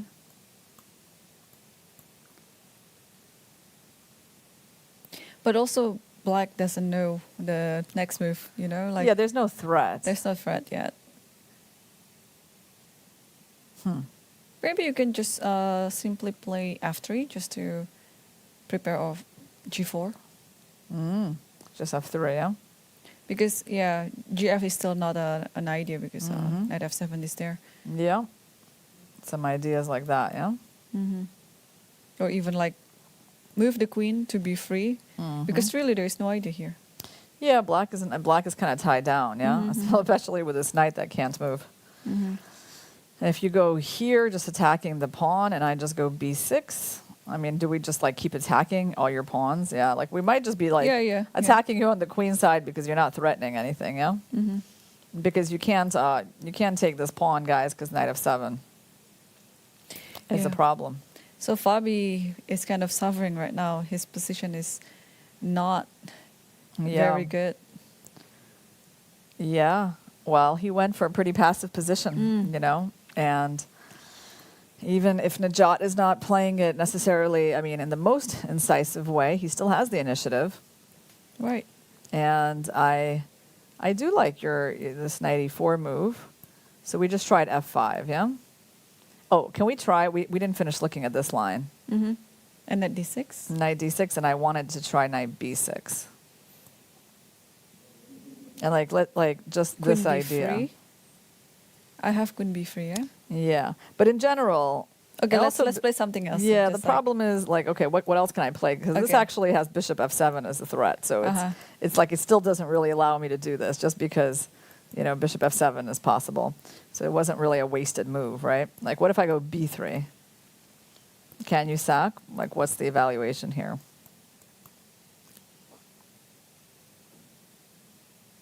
I mean, it's interesting, right? I mean, I can definitely see some potential for black. I don't think it's the worst position I've ever seen. You know, you might have to like do some ideas like that. But yeah, I mean, that exchange sack is always very thematic. Of course, you know, even more thematic could be just offering the knight a simple trade and getting him out of there without sacrificing any material. Yeah. Yeah. So definitely after knight d6, knight b6, white can just play bishop h5. Yeah, that's a very good idea. So maybe instead of f5, you go here right away. So if I go here, you go knight c8. But now we have this tough. We have that, and we can try to get the knight in. Now, what happens on g6? Is there queen b3? I think there is. G6. Oh, just, queen b3. Yeah, you agree? Yeah, it's queen b3. And, yeah, that's looking powerful. So then you might have to sack, actually. And we might see that on the board. I mean, here white is better. Black is only a pawn for the exchange, and yeah, curly not enough. Yeah, the knights are not too impressive, right? There's one line that that after knight after knight e4, can we play c5? Okay, c5. Okay, so my first question would probably be knight d6. I just continue on. Right? Yeah. What happens on knight d6? Yeah, it feels problematic. Yeah, and also this is starting to hang. Yeah, all the white spaces are. Yeah, because perfect. I could actually just go for material. Be up a pawn. Good position. No, I don't like obviously black's position. I've been making that clear for a while. Ever since I saw white play the move e4, I have definitely been enthusiastic about white's chances here. And the only thing is like rook g3 felt a little bit slow to me, but still I'm not, maybe the move knight h7, you see, by Fabi is enough of an inaccuracy that it kind of compensates for the rook g3 inaccuracy by white. Yeah, I think so too. And this position is definitely looking better for Nijat. Meanwhile, we have a few more moves after, or actually one move after bishop a3. Carson chose this idea that we didn't talk about. It's rook b8. Okay. So let's take a look on that one. Rook b8. Yes. So after a3, he thought for a long time, right? Sorry, after bishop a3, he thought for a long time. And he played rook b8. Surprising. For sure. So he is getting the rook out of the pin. But let's try to understand his point. Because, my first question is what happens on that?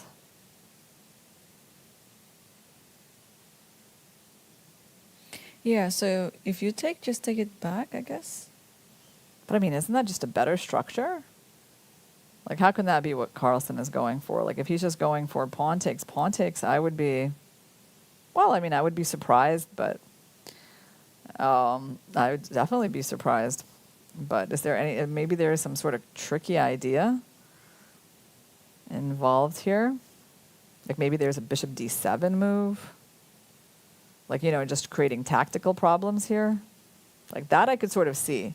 Like the only thing I can see with this move is that, like, there must be some tactical point, because I don't know, I just don't see him wanting to play the structure. So there must be something like ba6, bishop d7, bishop d7,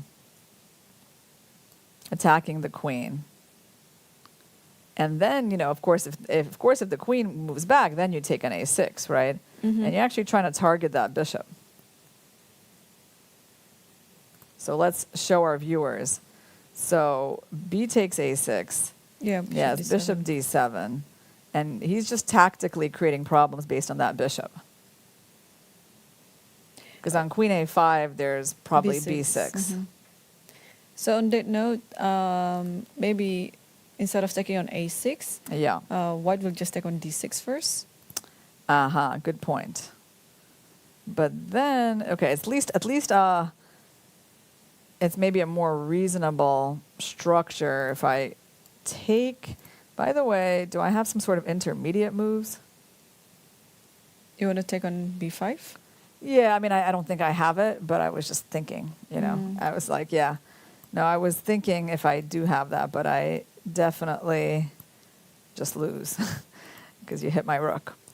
So bishop d6, and now I have to figure out which way to take. So if I take with my queen, you're taking, and I'm still going to have that isolated c pawn, which I've been trying to avoid.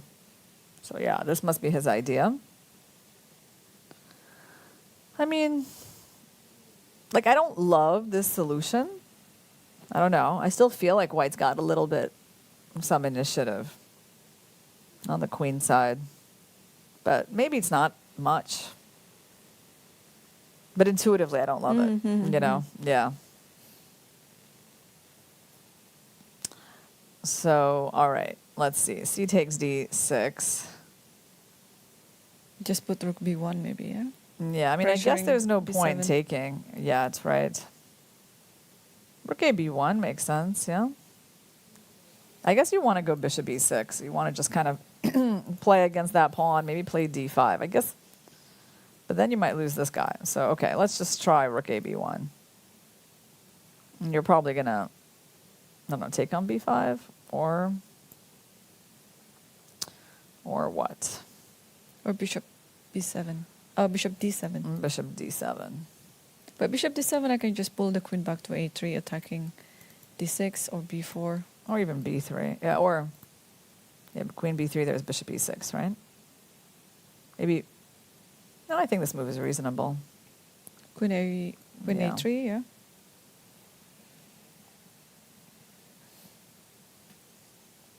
It's funny because I find this position so annoying for black. You know what I mean? Like, I feel like, yes, I get it. It's not too bad or anything, but I just feel like, black is the one who has to like solve the little problems, right? But okay. So 8, let's say we take right away. I mean, maybe the point is like if the knight goes there, there's something like d5. Maybe it's not a big deal. Like if knight takes d5, bishop e6 next. Yeah, I mean. So queen takes? You want to take with the queen, yeah? Queen takes and probably just play knight d5 next move or something. Rook fc1 also looks good. And then like that, something like that. Or queen b4. I like queen b4. No need to exchange the queen. It's okay. Queen b5. Bishop d7 and queen b6.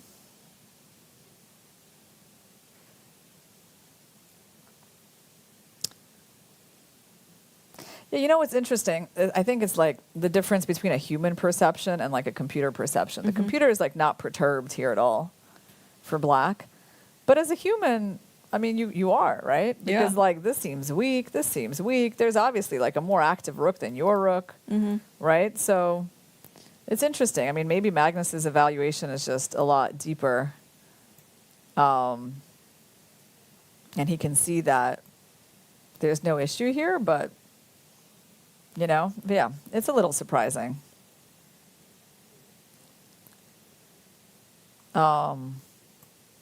Yeah, we sort of neutralized everything, things like that. Yeah. And somehow black is fine. So let's see. Can Prague do anything differently here? Well, I guess he doesn't have to take right away. Yeah, he can bring a rook to c1. Can actually do that move. Yeah, white has lots of choices here to develop the rooks to b1, to c1, to take on d6 first, or, and Prague has been spending more than 8 minutes on this move. Yeah, well, we saw that basically this requires like definitely some deep calculation, but that seemed to be like a more clear way to solve the problems, right? Because when you move the bishop out, you protect the rook and you're kind of ready to take there. So you're kind of forcing them into this line, right? It just goes very forcing, like this, like this. Oh, no, I keep forgetting to do that. Rook f1. Yeah, you take on a... How about if you take an f1 with the king? Well, let's figure that out, because it's a little different. So if I take there, queen takes, bishop takes, rook takes... I mean, does white stay up a pawn in that line? Because let's take with the king. Well, what's going on here? Is there something I'm missing? Like, we just keep taking. Yeah, but and maybe take on you take here. The a3. Yes. No, Tricky. because I was like, if you take with the rook, I'm just up a pawn, right? Yeah. So I thought this was an improvement for white because he gets to keep his rook protecting the pawn. But actually, you don't take that bishop. You take this bishop. And then you have bishop b2. Yes, so black will stand better after that. And that's why rook takes f1 is getting played. And then we were seeing this line where like everything gets liquidated. And this one was quite okay for black because these things are hanging. Right? So that was, I guess, Magnus's most clear path to equality after bishop a3. But he chose rook b8, which is kind of complicated. Yeah. Rook b8 is a bit of a concession. And what did we look at knight d7 in this position too? Or was that... Oh, we looked at queen e7. Queen e7. We didn't look at knight d7. Yeah, not in this position? Nope, don't think so. Yeah. No, I mean, okay, probably it's not the best, but it's because it's always playable. All right, so he goes for rook b8. Doesn't solve the problem immediately. And when I say the problem, I mean the problem is the pressure on the queen side. Right. The problem is that this bishop is quite strong and that white has space there. And that's what the move bishop h3 was trying to do. It was really trying to force the issue on the queen side. So rook b8 is a bit of a concession. It means that he will have some things to solve. So let's say we try rook fc1. We get out of bishop h3. Now, do you go bishop d7? Do you trade on a3, take on b5, go c6? I mean, it's a lot of moves. Like, okay, this one comes to my mind. How bad is this? I just want to take, you take, I take, really forcing, and then just c6. I mean, it actually feels, solid in a way. The question is, how strong is your knight? I doubt it. It's just like, maybe you can just move to bishop else. Bishop e6, so it's very neutral. Yeah, and then like I can always protect, yeah? Mm-hmm. Yeah, I also would feel pretty safe, I guess, as black. Mm-hmm. Yeah. But queen c5, isn't there like knight d7?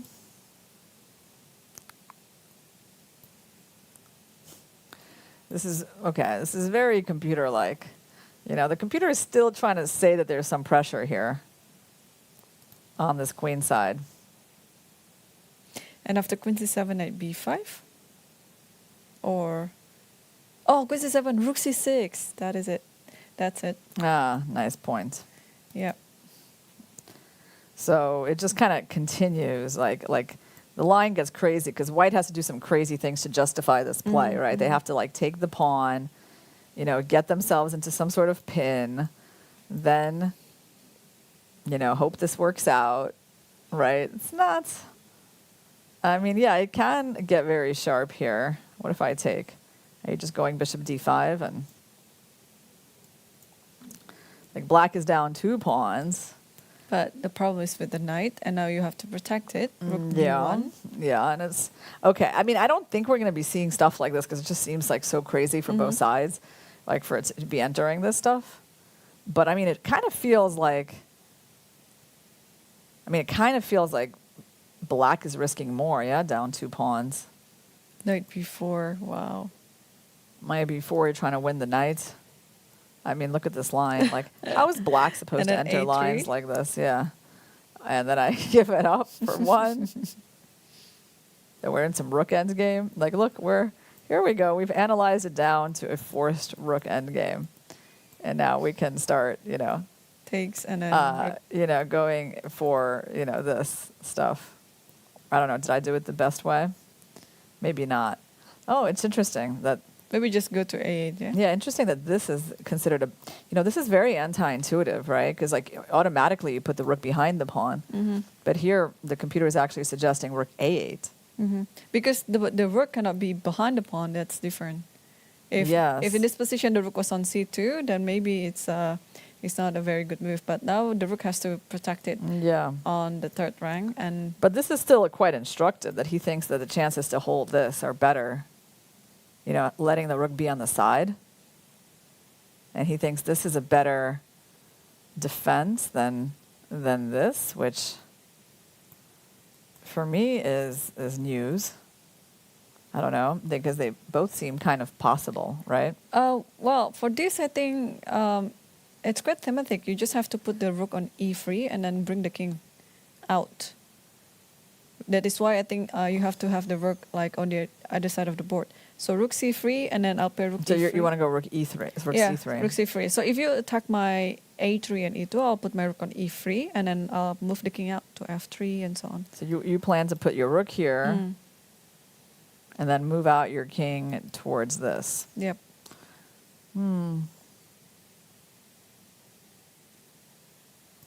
Well, I mean, I might throw in f5. Like right here. Let's say I throw in this. Yes, but now f5 is another weakness. So I'll play rook e3 right away, and if you take my a3, I also have 2 pawns. I think now we have and then g4. No, g4. Yeah, g4 actually is a good move, I guess. G4, because if you play f4, I'll take e4. And if you take g4, I'll play king g3. there, and I'll take f5 and king g3, king f4. Yeah, it's amazing that we're still holding here. And king f4, We're still somehow holding on. And I always have this idea with rook h3, for example. Yeah, I know. It's amazing. Yeah, and then my king will comes to e5. This crazy line. Where I'm still like not losing. Wow. I know, right? Yeah, but this looks already very scary. I agree. Okay, well, I think people probably are wondering, how did they get to this rook endgame? It's very deep analysis. Too deep. Yeah. All right, let's go back. But let's try to explain this position, yeah? So, well, basically, it's quite clear, yeah? White's area of play is the queen side. We're trying to pressure these pawns. And therefore, this is a quite logical move. Yep. Right? So we started with this, and then it went on. And he actually did make the trade on d6 first, which we talked about as well. So we're expecting the queen... actually, we're expecting the c-pawn to capture here. Yeah, c-pawn. The c-pawn. Because if the queen captures, the problem with that is that, well, I mean, at least I thought the problem was something like this. And, you know, basically leaving black with that isolated pawn would be quite unpleasant for the long run. So Magnus changes the pawn structure. At least he's not going to have an isolated pawn in the case of that trade. But still, you know, the queen is a little bit annoying on a4. And, yeah, you know, white's pieces, of course, are like more active here, right? So this is really about black neutralizing things. Actually, here's the other thing I want to say. Why I don't love this move is because it's obvious that he can't play for a win from this position. Like, that he's not thinking about playing for a win from here. He's just trying to equalize. So if that was the goal, then, okay, then bishop h3 did the job in a more direct way, right? So it wasn't like, you know, he was able to create something interesting to keep the game going. Like, I actually think this is pretty simple, you know, obviously for white to play. And black's chances of winning this are, well, they're low, you know?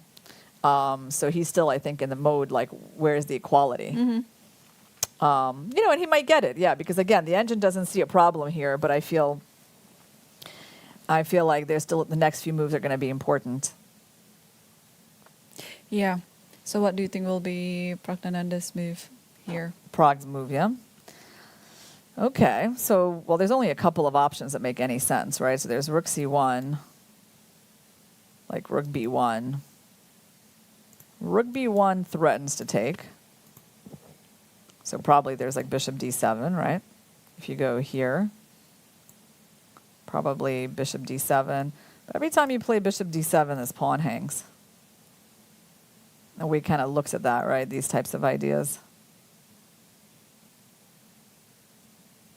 Yeah.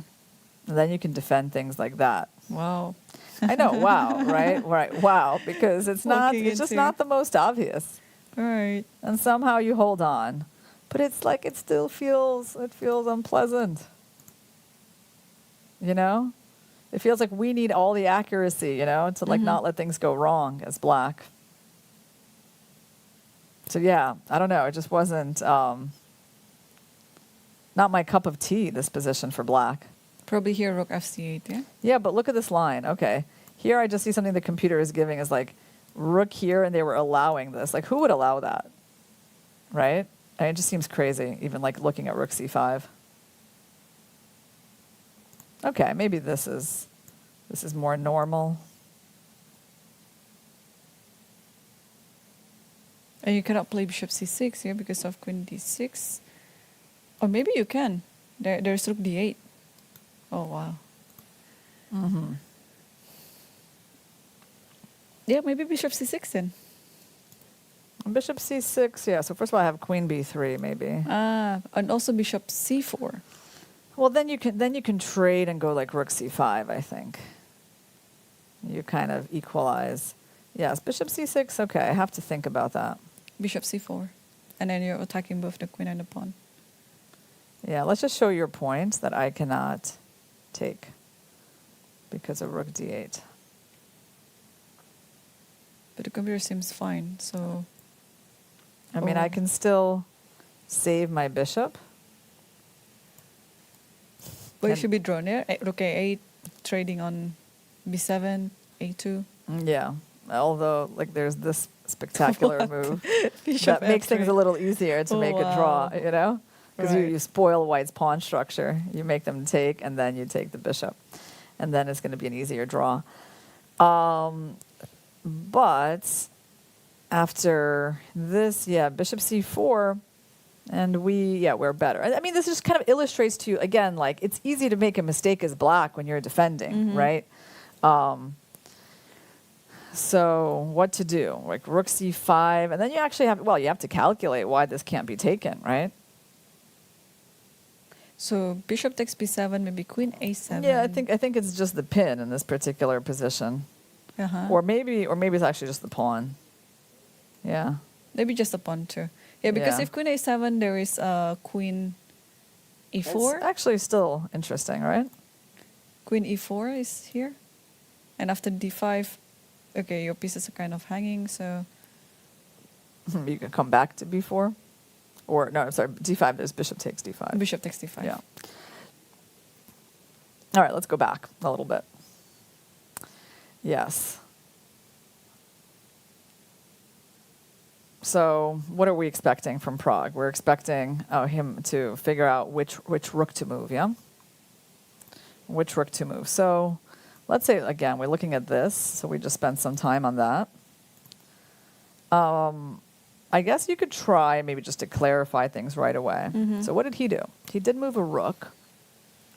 He did to the other rook, I think, the A rook, probably. We'll have the move soon. Yeah, the rook is on AB1. F1. Rook AB1. So, okay, he did play that. Very natural. And I'm thinking, okay, maybe taking is better so that the queen continues to protect D6, right? Yeah. And the bishop doesn't have to move on C8 yet because it's needed to guard the B7 pawn. So after taking on B5, maybe queen takes B5. Yeah.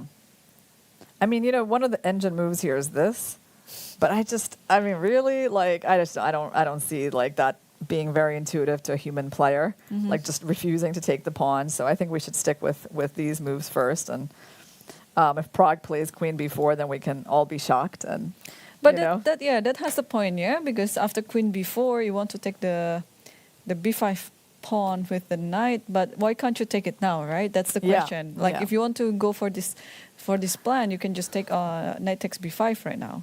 The difference is maybe because there is bishop d7. Yeah. So, well, which way is the most natural? Is it knight? Or does knight takes just kind of give... I mean, does black even want ideas like d5? Like, how important is a move like that? Did we try d5 before? We did. We actually kind of mentioned that that's a possibility. Yeah, Magnus takes on b5. I like that.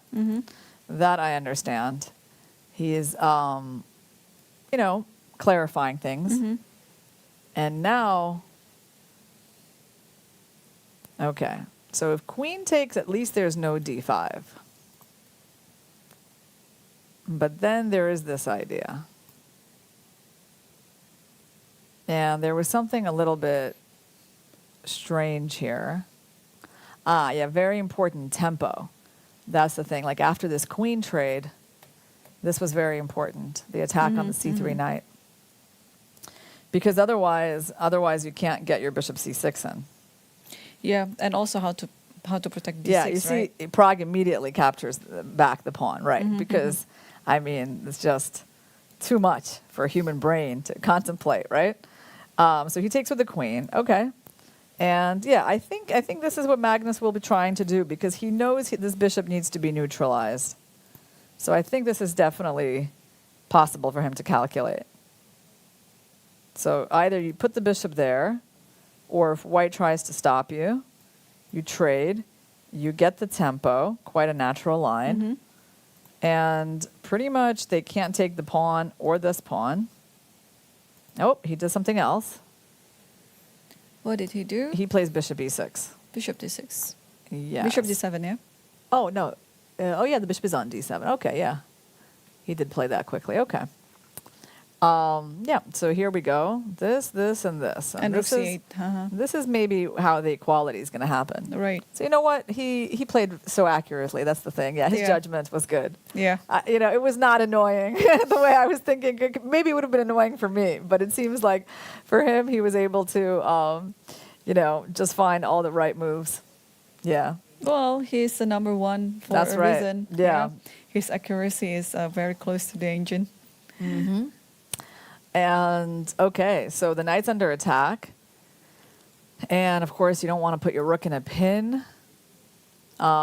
This is just going to lead to trades. I mean, this is leading to trades.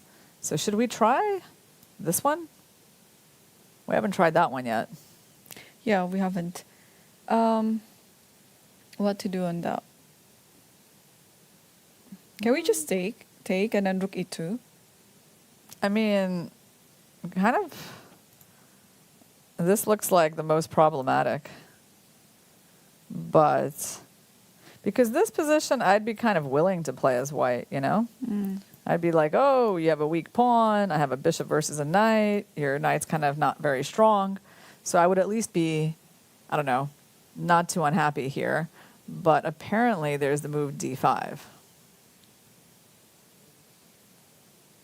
And then you just kind of go for activity. Okay. So pretty much the same idea like I mentioned, but now without trading the bishop with the knight. Yeah. And I guess this pawn is hard to guard, and we can even play rook 8 to attack it, right? Okay. So, I mean, he could go knight d5, and then that's this quite drawing line that we saw. I mean, here, yeah, that's it. Once you solve the problem of these pawns, then you don't have any issues. Yeah. Yeah. So I think we can predict that Magnus is going to be making a pretty easy draw, comfortable draw. comfortable draw. Yes, against with his knight of 6 move. All right. And before we go on to the next break, can we quickly see what's happening on the board Yeah. of Abasov versus Caruana? Okay, let's take a look, because that game is going to produce a lot of excitement today. Yes. So Caruana is currently trying to equalize it, and I think in the current position he's been successful. And You think so? Yeah. Okay. So Yeah. Queen E3 was played So by what's wrong Abasov. then? So he did not. play Queen Knight E4. He didn't play, the most direct moves. Yeah. Right. Okay. So now Queen E3, it's like the same theme as Rook G3, right? Like, okay. So what is the idea of it even? Like, what is the point of this move? I'm just trying to understand, because this is not really a threat now, as far as I can see. So, I mean, basically, he probably wants to go knight e4 anyway, but why did he spend time on this queen move? And he spent a lot of time on that. A lot move. of time. Yeah. He liked those queen moves. There was one queen move he made against FIDE with queen d2 that that also was not the most obvious, but there it was actually quite good. Right. But this move puzzles me. It really does. And he spent like 25 minutes on that move. Wow. And then Fabi played knight b6. So Very interesting. You know what's interesting is that Fabi refrained from this idea. And this is a very thematic idea.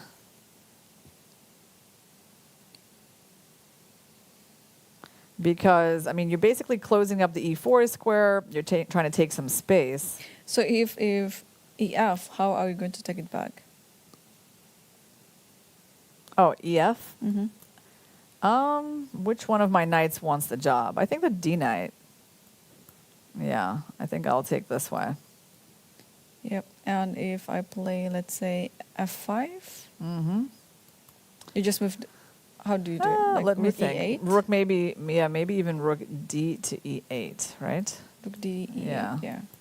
Yeah, I think this should be it. Then I'm kind of neutralizing your whole activity here, right? Is there something? I mean, what else could White have done here? There's not like something crazy like D5, is there? So if I take this way, the E pawn. What does it do? Yeah, Giving I the don't know. Well, you know what's funny is that the computer is trying to say this is still equal despite the fact that we gave up a pawn. And I think the idea was, because I was thinking the point of this is like to sack a piece and, I don't know, get the knight in, but there just doesn't seem to be anything there, right? But no, the idea is to either get the d6 square for the knight, okay? Right, so just like a positional pawn sacrifice. In that case, you really wonder, why didn't we just play knight e4 to get the knight in there? Or in this situation, he kind of just gives it up and goes knight e2, I guess, to try to attack this pawn. That's very deep. And then the game can just go in this direction, and that's it. And then it's crazy. But no, I mean, I think, first of all, I think f5 is very reasonable because who would really think of d5 for white? Not the most obvious thing, right? But he played knight b6. And bishop e4 is on the board, which I do understand. Well, he's trying to play f5. And if knight takes, he's probably going to take with a knight. Well, and pull the bishop back? Pull the bishop back. I think so, although we actually still need to look at that. It's funny because we've looked at this position a number of times, like this type of position, and we always try taking with a knight. And I have noticed that even though that's pretty good, like the computer actually likes this bishop capture. I think it's also because you want to get an outpost on d6, or if ef, then you have this f5. Yeah. Oh, good point. Yeah. ED and you have f5. If CD, then knight b5. Yes. So in this position, this is actually a much worse capture because you kind of lose a tempo, and then they can even play g6, and it's kind of hard to break through, right? Although when I say it's hard to break through, I don't know. We can definitely try it. I think you can just take it now with the G. And then you're gonna play rook takes g3 and rook g8. Yeah. You just trade everything. And the bishop is cut. Yeah. Yeah, the bishop is cut, and I don't have like a winning attack because of rook g7. Yeah. So the right way to capture that knight would be with the bishop, and that way you either come in or you come in. You come in either way. Yeah.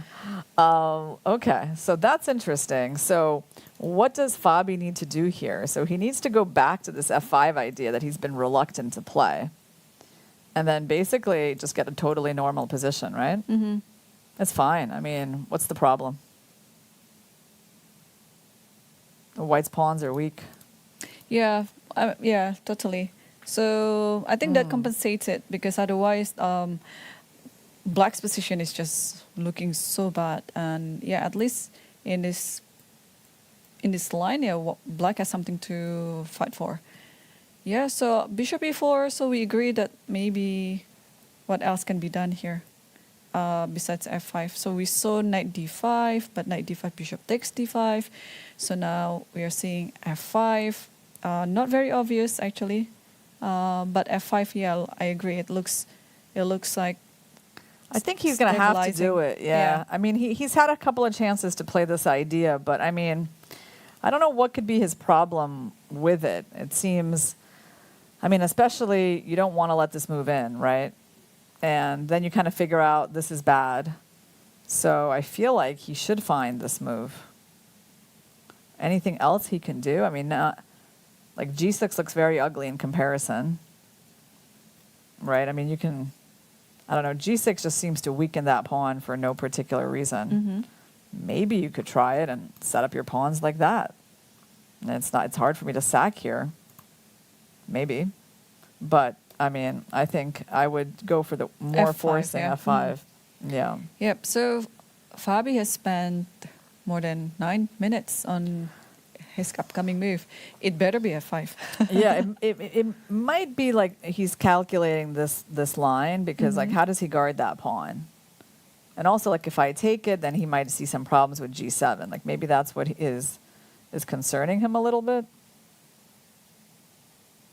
Yeah, first of all, you can play rook d6, yeah? And then queen d7 coming up. Just trying to attack d4. Yeah, rook d6 actually looks quite reasonable. Yeah. So at least he has that, right? I like this f5. Yeah, more and more actually when we're looking at it. Yeah. Well, you gotta break out of that lack of space, right? This pawn is very powerful. So when you go there and they're basically forced to take you, I mean they don't have to take you, but But Yeah, then you let's shut down not the take it. bishop. Let's not take. Let's go somewhere. Yeah, B1, C2. Yeah. But then what's your play? I mean, I've gotten to make this move, connect my pieces to the king side. And then maybe we can finally go for your G5 idea. One day. One day. One day. Is knight D5 a move? Well, you're going to take. I don't know. Does And that help CD, us? yeah? CD. Yeah. You can do it. It's not terrible. I think I like it is a yeah, move. Yeah. And then switch your rook to the C file. Yeah. Yeah. That's definitely playable for black, yeah. So you can do that. Well, you can, I don't know, if you're interested in winning that pawn, because I moved my bishop here, you can also consider taking. I mean, maybe I should have moved my bishop to B1. Maybe move my bishop here, a little more accurate. But then the funny thing is, like, there's even problems with your pawns. Look at that. Yeah, so white is also having some problems in his position. So it's actually not a very comfortable position for Nijat to keep playing on according just to his wishes. So he also has to anticipate black's idea. And we have a few trades in the game between Pragnananda versus Magnus Carlsen, and looking like what you just predicted. Yeah. A very comfortable drawing game. Yes. So actually, after Queen B5, Bishop D7, Queen B6. Did he just play Bishop C6 right away? Is that how it went? Let me see. Queen B6. Oh, okay. He didn't even trade the queens. He just went for this. Yeah. So how is this working? So if queen takes B6. So or if if bishop takes bishop here, takes and queen takes B6, right? And then rook takes B6, BC, rook C. Oh, really? You think that could be the idea? Oh, wow, maybe. Hold on. So, or maybe you just take on C6. Bishop takes. What if pawn just takes? takes C6. Because rook queen C8. C6, there's rook C8. Yeah, I think that's the simple point. Okay, so yeah, the point is on bishop C6. Yeah, he doesn't even need to throw in the queen trade because the queen is not capable of taking the pawn because you lose the knight. Yeah. So in that case, yeah, there was really actually no need for this line with queen b6, rook c8.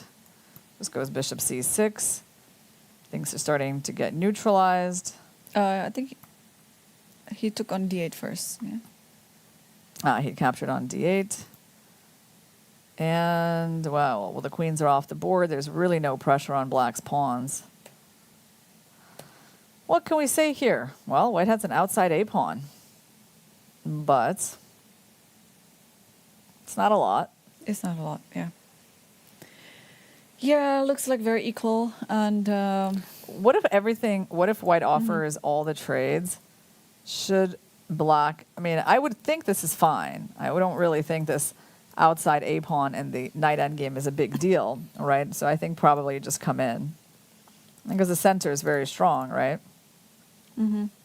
A4, king e7, a5, king d7, a6, king c7, a7, yeah, just king in d7. time. Yeah, so I mean, obviously we could also use our knight, but like my point was just to show you that we could also just use our king, to reach the pawn. So yeah, I don't think that this pawn is that big of a deal. Because in these kinds of endgames, like if I took the knights off the board, probably it's still a draw in this position, but it's like something to think about already, right, with the outside pawn. But I think with the knights, yeah, it should be quite drawish. So this is not, the most, let's say, exciting game, right? Yeah, almost no firework, but both are, I think, doing some positional battle and positional understanding about the approach is a bit different compared to the other game between Nijat Abbasov versus Fabiano Caruana. But yeah, I think the game will still be continued. Maybe Magnus is known as a well grinder, so even in the position that's looking like a very dead drone like that, he might still be grinding until he can get something out of it. So let's take a break, but yes, so don't go anywhere because the games are getting actually quite very wiry on the board. So yeah, stay tuned, and we will be back after this break.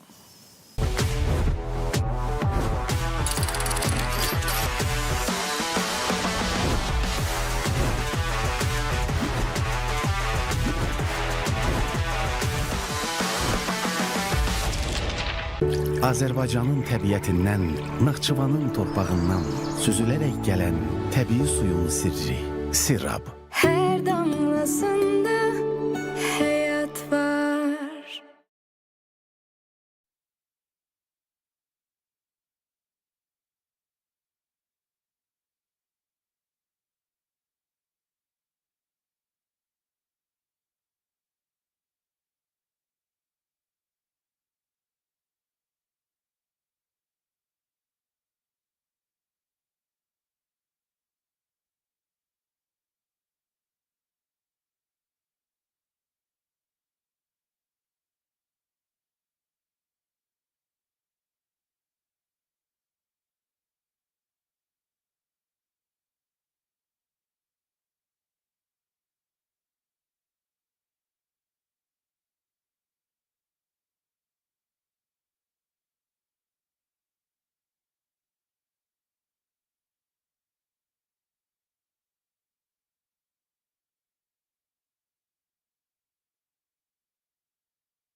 Yeah, welcome back everyone into the third hour of the finals in the World Cup 2023. And will it be Magnus Carlsen or Pragnananda who's going to get the title and the trophy of the World Cup this year?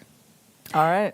Well, for now, we got to look at the endgame that they have in today's game. So last couple of moves, after the trade of queens, the trade of bishops, Prague actually went for a king to g2, and Magnus played rook a8, which I find to be an interesting choice. I guess like another obvious move that I would think about would have been like king f8 for him and trying to also bring his king to the center.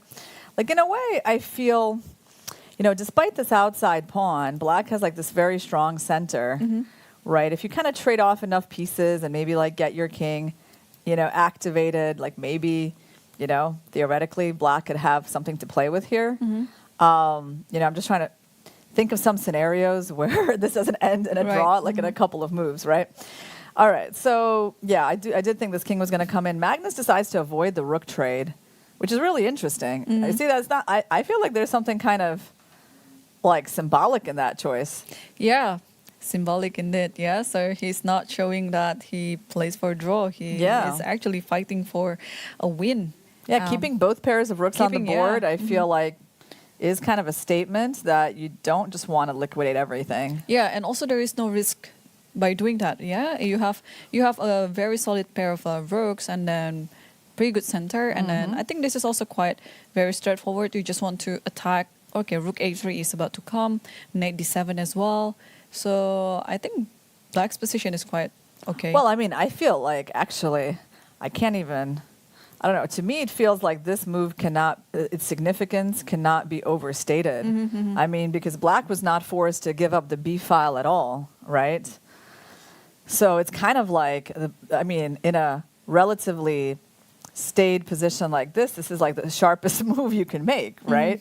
I mean, because you know, we were seeing things like, you know, I mean, we were looking at things where like everything kind of gets traded, right? And in this type of position, well, okay, then, yeah, I mean, again, it's like the kind of thing where you can think, well, maybe black can try to get something, but I mean, objectively, it just kind of should be a draw, right? So the fact that the rooks are staying on the board by Magnus, I think is a very interesting decision, despite the fact that it doesn't change anything in the engine bars feeling. You know, the engine bar is very neutral about this decision. But I think for a human player, I mean, you're stepping off the B file. You're letting your opponent kind of own that one open file on the board. And, I mean, your idea, I guess, is to maybe, like, try to, you know, play against the A pawn, right? Put the rook on A3 at some point. I think it's a significant move, and we might still see something here. So rook DC8. But, you know, it's also like, it's like a risky move as well, right? By the way, if black ever loses this pawn, then I think it's going to be quite annoying, right? With like this one becoming exposed as well. So what do you think, Irene? Well, obviously this is still quite equal, yeah? It's quite drawish. But yeah, I like how Magnus Carlsen takes the initiative to not to take the draw very easily like that, but rather making his opponent to work a little bit. Yeah, I mean, because, I mean, with all these rooks on the board, in a good case scenario, this pawn could just be a weakness, and black center could make a difference here. So now, if he goes knight d7, rook b7, actually, there's knight c5. And you're, like, kicking the rook out, and then you're also free to bring in your king. Yeah. Wow. So that would be the dream scenario for black, putting the knight on c5, probably doubling the rook on the a file, and then bringing the king to the c7, for example. Yeah, you know, I just kind of feel like when I mean, there's another move, d5 here. I guess it looks a little bit strange, but I guess you want to go d4, and this knight doesn't really have a good move. You know, and positionally speaking, this move is not attractive, right? Because it creates the backwards pawn. But given that I don't actually have either of those moves, like, it could be something to think about as well. So, actually, some nice choices for Magnus. And I guess seeing this position, and he went for d5. D5. Wow. Yeah, Amazing you know, Magnus is trying to create a game out of this end game. Right. And maybe showing, Prague, like, okay, I'm not going to give you like a completely easy draw, but maybe Prague should have thought a little bit more before playing King G2, because that wasn't like the most incisive move in the world, was it? Exactly. Or maybe Prague was just kind of like. Wait, did we have a game that just finished? Oh, let's take a look. What What's happening? just happened? Wait, did he win? Did he just win? Did we miss all of that? I think Vabi made a quiet miscalculation. Like after Bishop E4 and after Knight. He played Queen B4. I can't believe we missed all the action on that. All right. Wow. I can't believe it. I couldn't understand why he was setting up the pieces so early. Oh, wow. That is very dramatic. Also it's something that you shouldn't do. You kind of like feeling like everything is on the king's side. And by playing Queen B4, this is like a very significant wow. So he just thought he could pile up on this pawn. Look at the fans. I think they're excited, even though today is what? Is it Tuesday? Today's Tuesday, yeah. No, they're excited to get the. Beating Fabiano in like 26 moves is crazy. I can't believe it. Okay, so hold on. He attacked the pawn, and he thought White didn't really have a good way to guard it, but White just took the knight on H7 that never should have been there. Remember that knight? Yep. And then he just comes in, and then Fabi realizes like, oops, there's a fork. And there's knight G5 as well. Yeah. Any sort of fork, by the way. Yeah, that's painful. So basically, wow. He can't even take the pawn. His knight is far away. Who's protecting this king? Who's protecting against this threat? White has like made a choice here to just win the game. Well, let's just show like the basic point. So on this move, which win do we prefer? Which one do we like? F6, maybe. This one is kind of cool. That is also knight G5. Because you're basically going to get that. Yeah, and on this, you get that.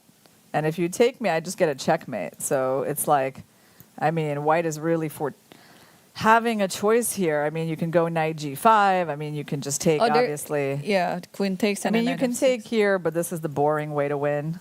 There's one idea though, like instead of taking, and knight F6. Yeah. Knight F6, if GF, okay, you can just take the queen, right? So you have to play king H8. Uh-huh. Okay, trying to follow your thoughts here. I was thinking to take on G7, but now I'm thinking again, it doesn't work. Yeah, you don't really, what were you trying to do? Trying to make your queen jump over, or? No, queen G3, but then there's king, it doesn't work. Ah, I see. I see what you were trying to do. You were trying to say that I can't take your queen because there's a cool checkmate, and if I take, king will just the king runs, but okay. But I think knight G5, is very convincing, because knight G5 you have to go king H8, then I take with check, and then this is just ugly. Yeah, then I can. Can I even go back? Maybe I can't go back though. I wanted to try to take another pawn in the same way. But you know what? I can just take here. I think that's good. Yeah, that's it. It's game over. All right. So, poor Fabi. So he went back. Oh my gosh! I didn't believe that it ended like this. And this is the end. And the final move is the beautiful F5. Now let's figure out why this is the end. I have a feeling it has something to do with that. Any moves, actually. You also are serving this knight G5 as well. But of course the direct attack is rook G7. Well, the point is like if they take you, then it's rook G7, right? Oh, there's also this. There's even a queen sack win. Damn.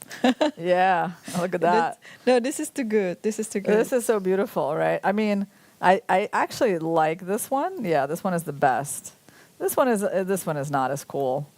This is actually not nearly as winning because you still wind up with a rook and a knight for the queen. So this one would take a while, but knight F6 immediately is very nice. And obviously we should show the queen sack here. Yep.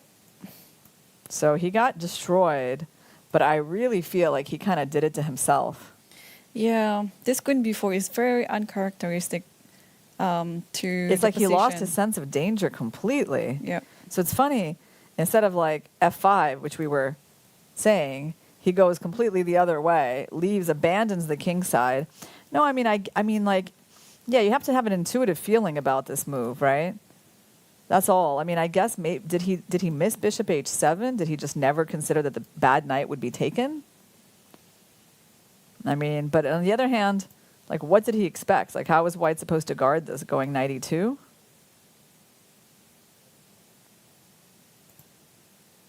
Yeah, I mean, the queen has to stay on e7. This is kind of natural, right? Because it's a forcing move.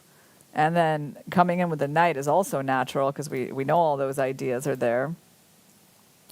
So I don't even know. I can't explain it, actually. Like, I really can't explain what he blundered here.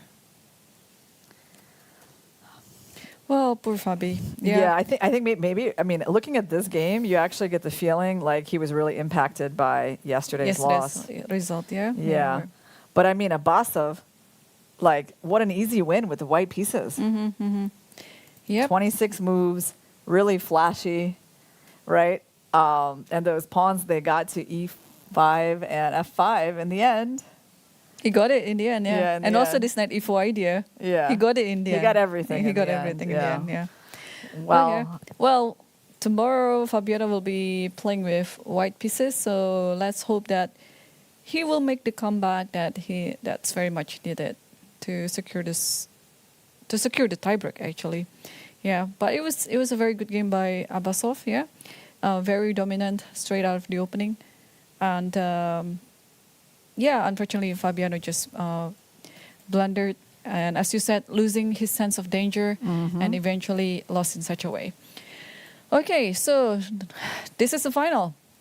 Pragnananda versus Magnus Carlsen, and I like how this game is going. You see, because it's going to be very instructive how to carry out on this type of end game. Black is doing everything he's needed to keep the game alive, not to be like a very dry drawing end game. So we have this position on the board, knight d7. So after rook c1, d5, and rook c2 by Prague, yeah, defending the pawn, so his knight will be free to move. And I guess if black would have played d4, where do you think this knight would have gone? I mean, I just want to say intuitively, I have no idea. D1 maybe? Oh no, I mean, B1. it would have been a B1. good question too, right? Yeah, maybe B1 and then D2 and something. So after knight B1, knight D5 maybe, and Yeah. rook B7. At least the rook can stay there. Also, this pawn might. Oh yeah, that pawn is. I mean, this is kind of a good question, d4. Because I didn't like this move for this reason. Now, maybe white still has a draw here, but I was kind of afraid of that pawn just coming up. I mean, I guess you can attack it, and if I move it, you take that one, and everything is still fine. I mean, it's kind of a cool line, right? It's like, who knows? Rook D5 maybe, yeah? Yeah, rook d5, and I guess I don't have time for this because you take, and when my rook comes down, First you can have rook D2. Funny, isn't it? Rook D2. Let's show it. Let's show it. Yeah, that's nice. So I'm thinking here because I'm like desperately trying to promote my pawn. But Irene has come up with the beautiful, yeah, rook D2. Although, wait. we're listening. Oh, I was thinking, why don't we just take on B2 and rook B4? I think that's simple. Wait. Okay, wait, what is wrong with First this? of all, okay, you know what it is? They move out of the pin, and actually you can't take. You can't take. And you can't take, and actually got to move the rook and then lose that one. That's pretty funny. Right. Yeah, so in fact, what you got to do is just take the rook, and then actually you rook get behind B4. it, and then white is fine. Well, there are some sharp lines, involved with pawn move d4, but I mean, it's true that other than this, like pretty much all of these moves are possible. Knight b1, I mean, well, knight b1, there's knight d5 to look at. But I guess, I mean, obviously black is fine in all these lines, but maybe Magnus just wants something more complicated than this position. And probably rook c5, yeah? Yeah. Probably that. Is that a draw? Or are you actually better here if you take this pawn and then come back? Yeah. So probably just where to put the knight then? Yeah, well, there's an amazing move here if you want to sack your knight for 2 pawns. And you have to play actually, you might get a third pawn. You might get a third pawn. Wow. It's an interesting line. But okay, obviously Magnus doesn't need to look for lines where he needs to find equality. So he decides not to go d4. He plays knight d7.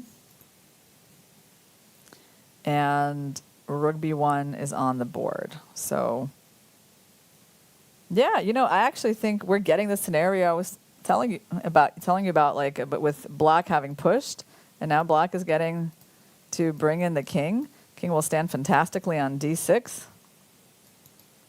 And once the c pawn is secured, you know, I start playing against the a pawn, and this could actually be a long game. Yeah, we kind of like predicted during the break that this game will end very soon, and the other game between Nijat versus Fabi, it's gonna take a while. But Yeah, I it's think the opposite. Yeah, it's the opposite. So Okay. So unless, okay, knight c5. So I think at this point in the game, by the way, is there like a tactic? Is there a tactic like that? What am I missing? I think you can Irene? just move the rook back to d8, and after rook c5, rook e. No, but I'm saying, this white just equalized. Oh, there's rook a5. Rook a5. That's it. Because I was like, hey, maybe Magnus was allowing some draw with this. But yeah, no, we can actually save the knight. Yeah, and there's no way to win it. Because on that move, you know, D4. there's d4, and then I get to keep the pony. Okay, but obviously that's a tactic you have to look at, right? Okay. So what I'm saying is the way I feel about this position, at this point in the game, Prague has realized, like, he's certainly not pushing for anything, and he needs to find his way to a draw. You know, that's the mentality, right? Because it changes, right? Like, probably when he entered the end game, he was thinking, everything is fine. Yep. Maybe it'll be an easy draw. And then a few moves later, he's like, oh, Magnus is trying to win. He's trying to keep this game going. And now he's probably thinking, okay, how do I make my draw? I think that, at least that would be, you know, that would be the way I would think about it. So I don't know about this move, to be honest, this knight c5 move. Like, I don't know how well the knight is going to stand there. Maybe he's trying to go to e6 or something. Yeah, that's possible too. I don't know why he didn't go, like, king here. Was he just, he's not getting in time to d6. He can't go here because of knight d5. So you have to guard d5 by playing something, yeah? Yeah, like I actually, but then maybe he just doesn't guard this pawn in time. Yeah, Maybe knight b8. I mean, I actually think it's interesting. I think if you can get your king, you can Knight move d2? back your knight. Knight d2, knight b3, knight d2. c5. I don't mind your knight there that much, though. Rook a3. Rook a7 even. Like, this position I would play as black. I mean, yeah, maybe no need to play knight c5 right away, but just keep it there. Probably d4. And you'll be forever tied to that pawn. Maybe f6. Wow, and e4.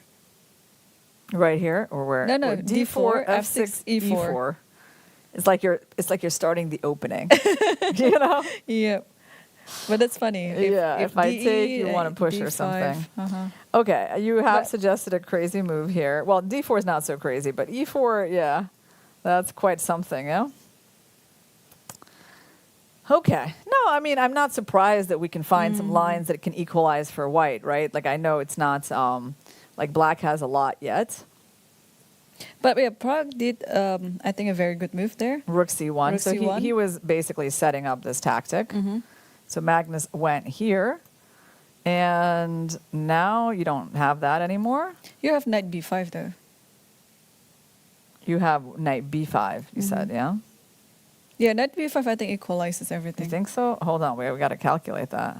Knight b5, what do you do? cb, rook c5, rook c5, rook c5. You know, Magnus is looking at the score sheet. Interesting. Like, What how is many he- moves have we made? Yeah, before the maybe overdraw. maybe he's. Well, I don't know. Yeah, it's either that. Can I offer a draw, or how many moves do we need to get to the time control? Oh, right. I think that's actually Yeah. more likely. Right. They still need to make 15 more moves, so Prague is in a little bit of time trouble. Yep. Okay, so is knight b5 a move here, Irina? Okay, let's think. So knight b5. Well, first of all, I can move my knight. You can move your knight, that's true. I can, but then you have knight d6, and then you can try to take my pawn. So that's one issue. So knight b5. I mean, obviously, if I take with the rook, you get everything you want. Even there, I have king f8. Yeah, Even there, actually, you don't necessarily get everything you want. So one issue is this, that like I kind of give you what you wanted, but then I go king f8 and I try to again get my king to d6. Yeah.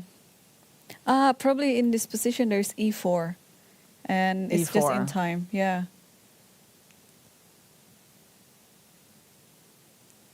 But I have king e7. Yeah, king e7. I'll take on d5. Yeah, you're Yeah, taking yeah, on c6. rook c6, yeah. rook c6. I So forgot maybe about if there that. was no e4, then black could just comfortably put the king on d6 Yeah. and rook to a8 perhaps, and it's okay. But e4, yeah, I think it seals the deal. You are really fighting for that draw, huh? I mean, what else can white do in this Yeah. position? No, I like e4, actually. I think you should force the issue Yeah. when you got this position, yeah. So you have to I take, agree. and then play f6, and now I Yeah. think it's already quite clear, yeah? Yeah, White's got the outside pawn. I mean, they shouldn't be losing this position. All right. So knight b5 by Prague is a move. It's probably one of the many things that he can do. Actually, wait, so if he just moves his knight, is there just a trade over here? Like, can he go to one of these squares and simply, he just moved his knight backwards somewhere. It might be to b1. Looks like it. Looks like b1, yes. Yeah. And Magnus played knight Yeah, we're e6. actually seeing the trade. So we might be actually finishing this very soon after all these trades. Yeah. Well, Magnus tried a little bit. I think that's the right move from him. Yeah, he seems to know where this is going. Yeah. So after you take on c6, rook c6, rook c6, rook c6, rook a2. But there is knight, but knight c3, but rook c2, yeah? So this knight is tight. Knight c3, rook c2, and now... Gotta be careful with d4. Oh, look at that. Oh, wow. And then in this don't line, stop, yeah. White's up a pawn. So you have to take on e2. You take on e2, and it's like a draw. It's very drawish, yeah. Yeah, although, Prague has the slightly weaker pawn. And after rook takes e2, it's exactly 30th move. So Yeah. shall you put your money onto this line? Oh, yeah. Thanks for offering me to put my money there. That's been going so well. But yeah, let's see. So we have knight b1 on the board and knight e6 on the board. So Prague is thinking. He has to take, otherwise c5 is coming. And it's not so clear anymore. Yeah, well, also knight d4 is the big one. Yeah, no? knight d4 is coming. You don't want to play e3 in this position. Yeah. Yeah. So I think Well, he has yeah, to take. right. Like, you can play that, but I think really he C5, he yeah. really should simplify. So let's just look at this line again. Takes, attack. So there's different ways to guard it, but you don't want to do that. Knight Knight c3 is the very simplest, logical. yes. Rook c2 by Magnus. You gotta. This happens and this happens. Now I don't think that Magnus will offer a draw here, just because if You there's have a a better knight, theoretical, if you can win this pawn, then actually you can still play. Oh, Prague decides not to take on c6. He goes knight d2. Wow. Let's see if that matters. It might not matter. So c5, there's knight b3. Maybe then rook b5. There's...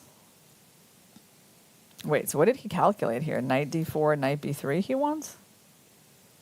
Oh, Magnus just instantly played rook a8, so he's just inviting him to take the pawn.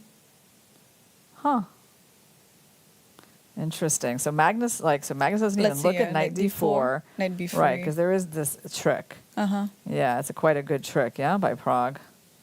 Trading everything. And on c5, there's this, and then I guess black can't really move anything, yeah? Black's not really threatening. Oh, no. If c5, you play e4 again, maybe. Because you are just getting the space on c4. Yeah, and then rook b2. And so you're not worried about this because rook b2, and you might get the c4 square, yeah? Okay.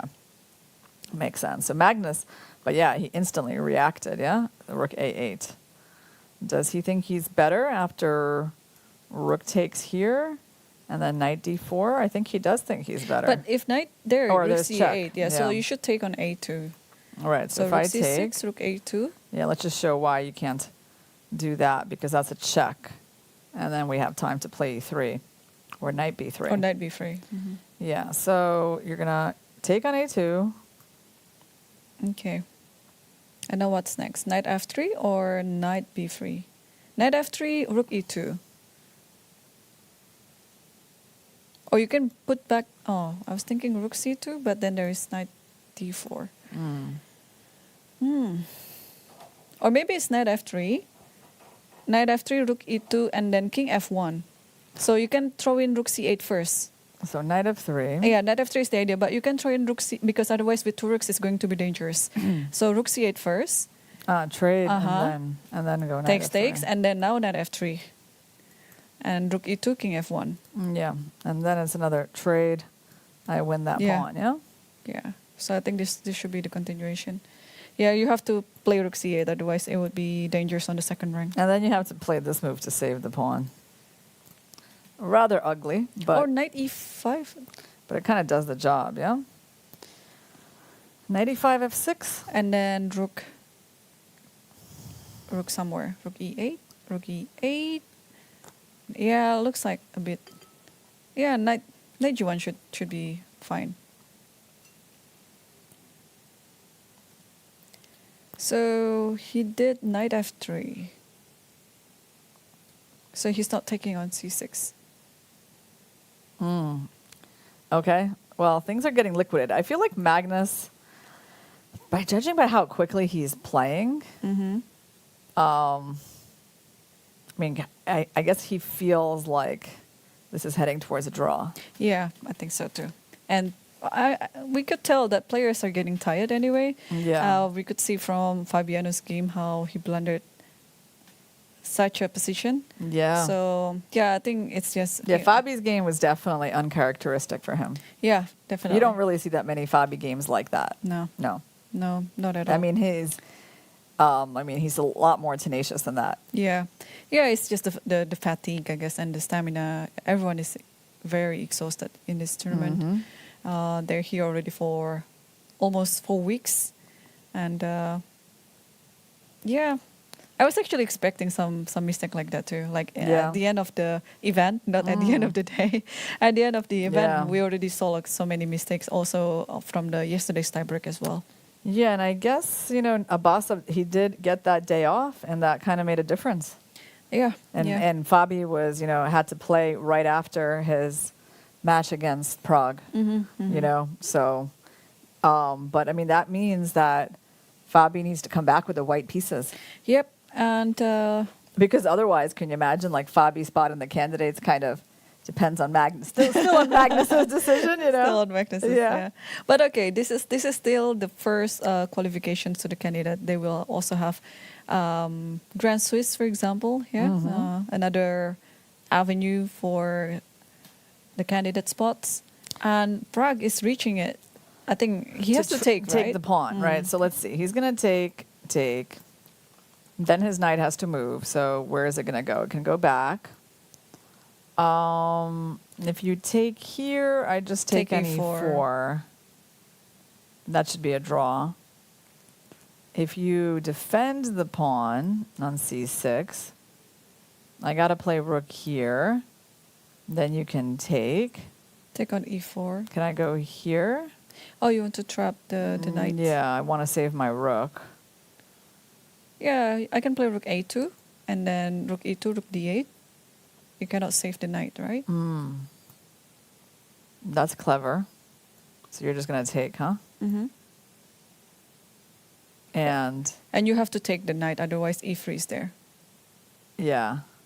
I mean, I can take. Well, actually, you can take E4. Why has white lost all their pawns? I guess it's okay, but rook D8. Yeah, and how do I equalize this? I'm still going to be. I'm still going to be down a pawn, right? And then rook takes. Yeah, 3 against 4. Okay, but then this will just go on. Yeah, rook C8 and then rook E8.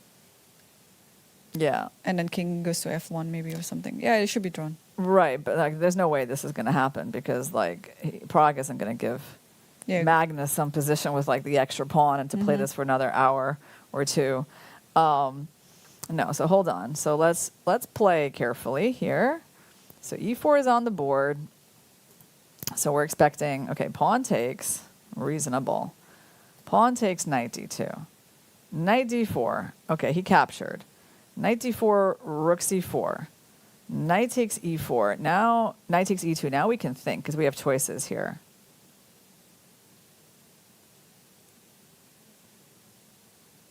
It's almost on the board. Yeah, several option is if you just play rook 1 C2. But then rook A2. And then you take on knight and takes take on E4. And then that does look safer, but hold on. Okay, Magnus actually didn't even go for this. He went for E3. But E3, knight C4, rook A2, yeah? Yeah, knight C4, rook A2. I don't know why he's going for this one. Yeah. It's a little bit strange that he's playing so fast.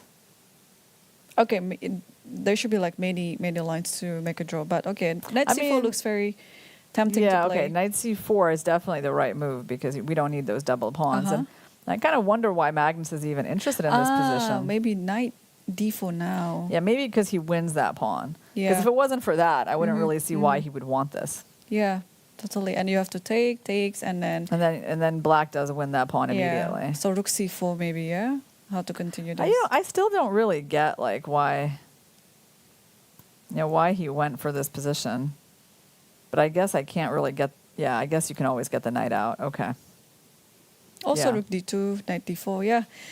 So things are getting traded off very fast. Are we going to have our earliest day ever? Earliest day ever. Oh, wow. Oh, I know what it is. It must be that Carlsen wants to play Title Tuesday today. Oh.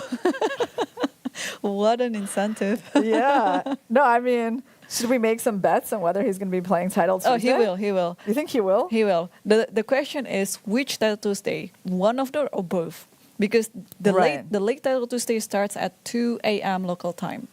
Oh, 2 a.m. local time. Yeah, that's rather late. Yeah. And the early one starts?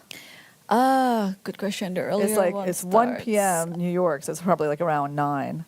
Could be, yeah. Probably 9 p.m. local. 9 or 10, yeah, or something like that, yeah. Okay. Well, those are very important events. I like to watch Title Tuesdays as well. Yeah. So, well, we will see. We will see Magnus again tonight, actually, very soon, maybe on Title Tuesday. Whether he'll be playing the early one or the late one or both, we never know. Because at one of the matches, one of the Tuesdays here in the World Cup, he played both. Really? Yeah. Even the one at the late one. Was that after his match with Ivanchuk or no? I think it was the earlier one. I think it was before his match against Pansulaya. Ah, okay, at the very beginning. Yeah. Yeah. So we see this position on the board, and I think, just take on A2 and then rook C4, yeah, and that will seal the deal.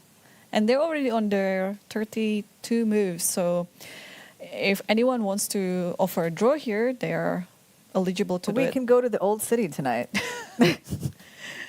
And rook a2 is on the board. So yeah, we are seeing the final seconds or final minutes of the first game. Yeah, rook c4 actually, and then knight takes e2.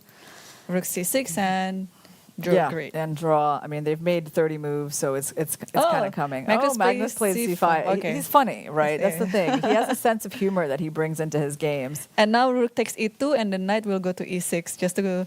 Oh, you think? Yeah. No, the knight can't go to e6 because there's rook c2. No, rook takes e2. Rook takes e2. Anything, Yeah. Okay. And that's it. So the first game between Pragnananda versus Magnus Carlsen ended with a draw, like I expected, but a totally unexpected result happened on the other board between Abasov versus Caruana, where Caruana just blundered very uncharacteristic of him. It's I also couldn't explain it how he made that decision of queen b4. It's almost the same like f4, but okay. f4 was more understandable in the tiebreak, but queen b4 was totally a blunder. So we saw on the camera both Pragnananda and Carlsen. They are analyzing the games. Yeah. That's right.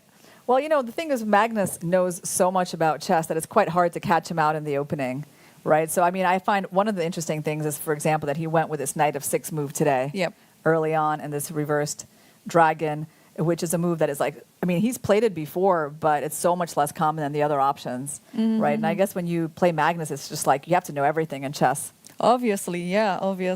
So I cannot wait to see what Magnus will come up with tomorrow with white pieces. Will he try to surprise Pragnananda out of the opening, or maybe he will play some safer option in the openings and then looking forward to playing in the tiebreak? Well, here's an interesting question because Magnus obviously has a preference for rapid and blitz chess these days, right? But at the same time, he knows that that's also Prague's forte, right? Because Prague is just, I mean, he watched him play at the global league, he was the star player of our team. So, I mean, is it a smart idea to just, let's say, take the game into the tiebreak without at least doing the maximum with the white pieces?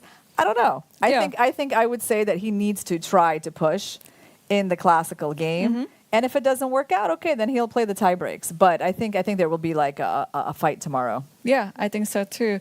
And dear viewers, this is almost one of your last chances to send us the question. So don't forget to check out FIDE social medias on Facebook and Twitter because, it's nearing the end of the event. So send us your questions to your favorite players. And the best question will be picked by our colleague Michael Rahal to be asked to the players. And also, after this, we will have the interview of Nijat Abasov after he defeating Fabiano Caruana. So we will see you again tomorrow, same time, 3 p.m. local time. But stay tuned for the interview too. So bye. Thanks for watching.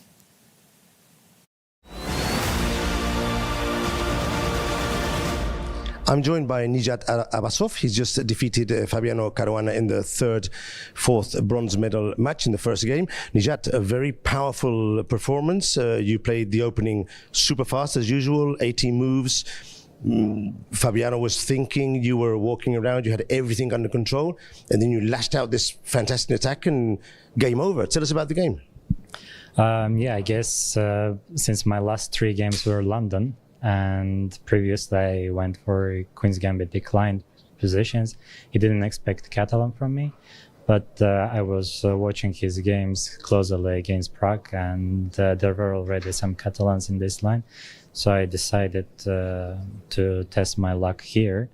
I had some ideas, and it turned out to be that Fabi was not ready against it, I guess, and he let very easy play to me. Like I had control over G-file, I had center and everything.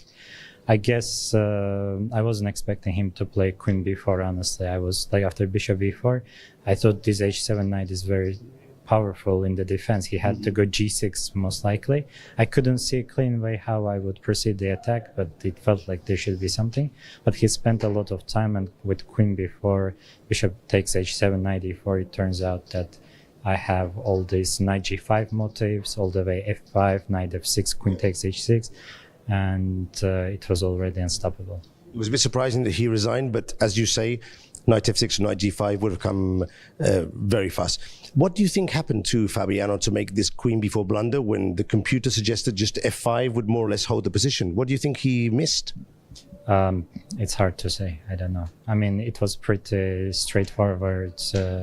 Two moves, basically. Bishop takes h7, knight e4. I don't know, but I was amazed that he went for queen b4.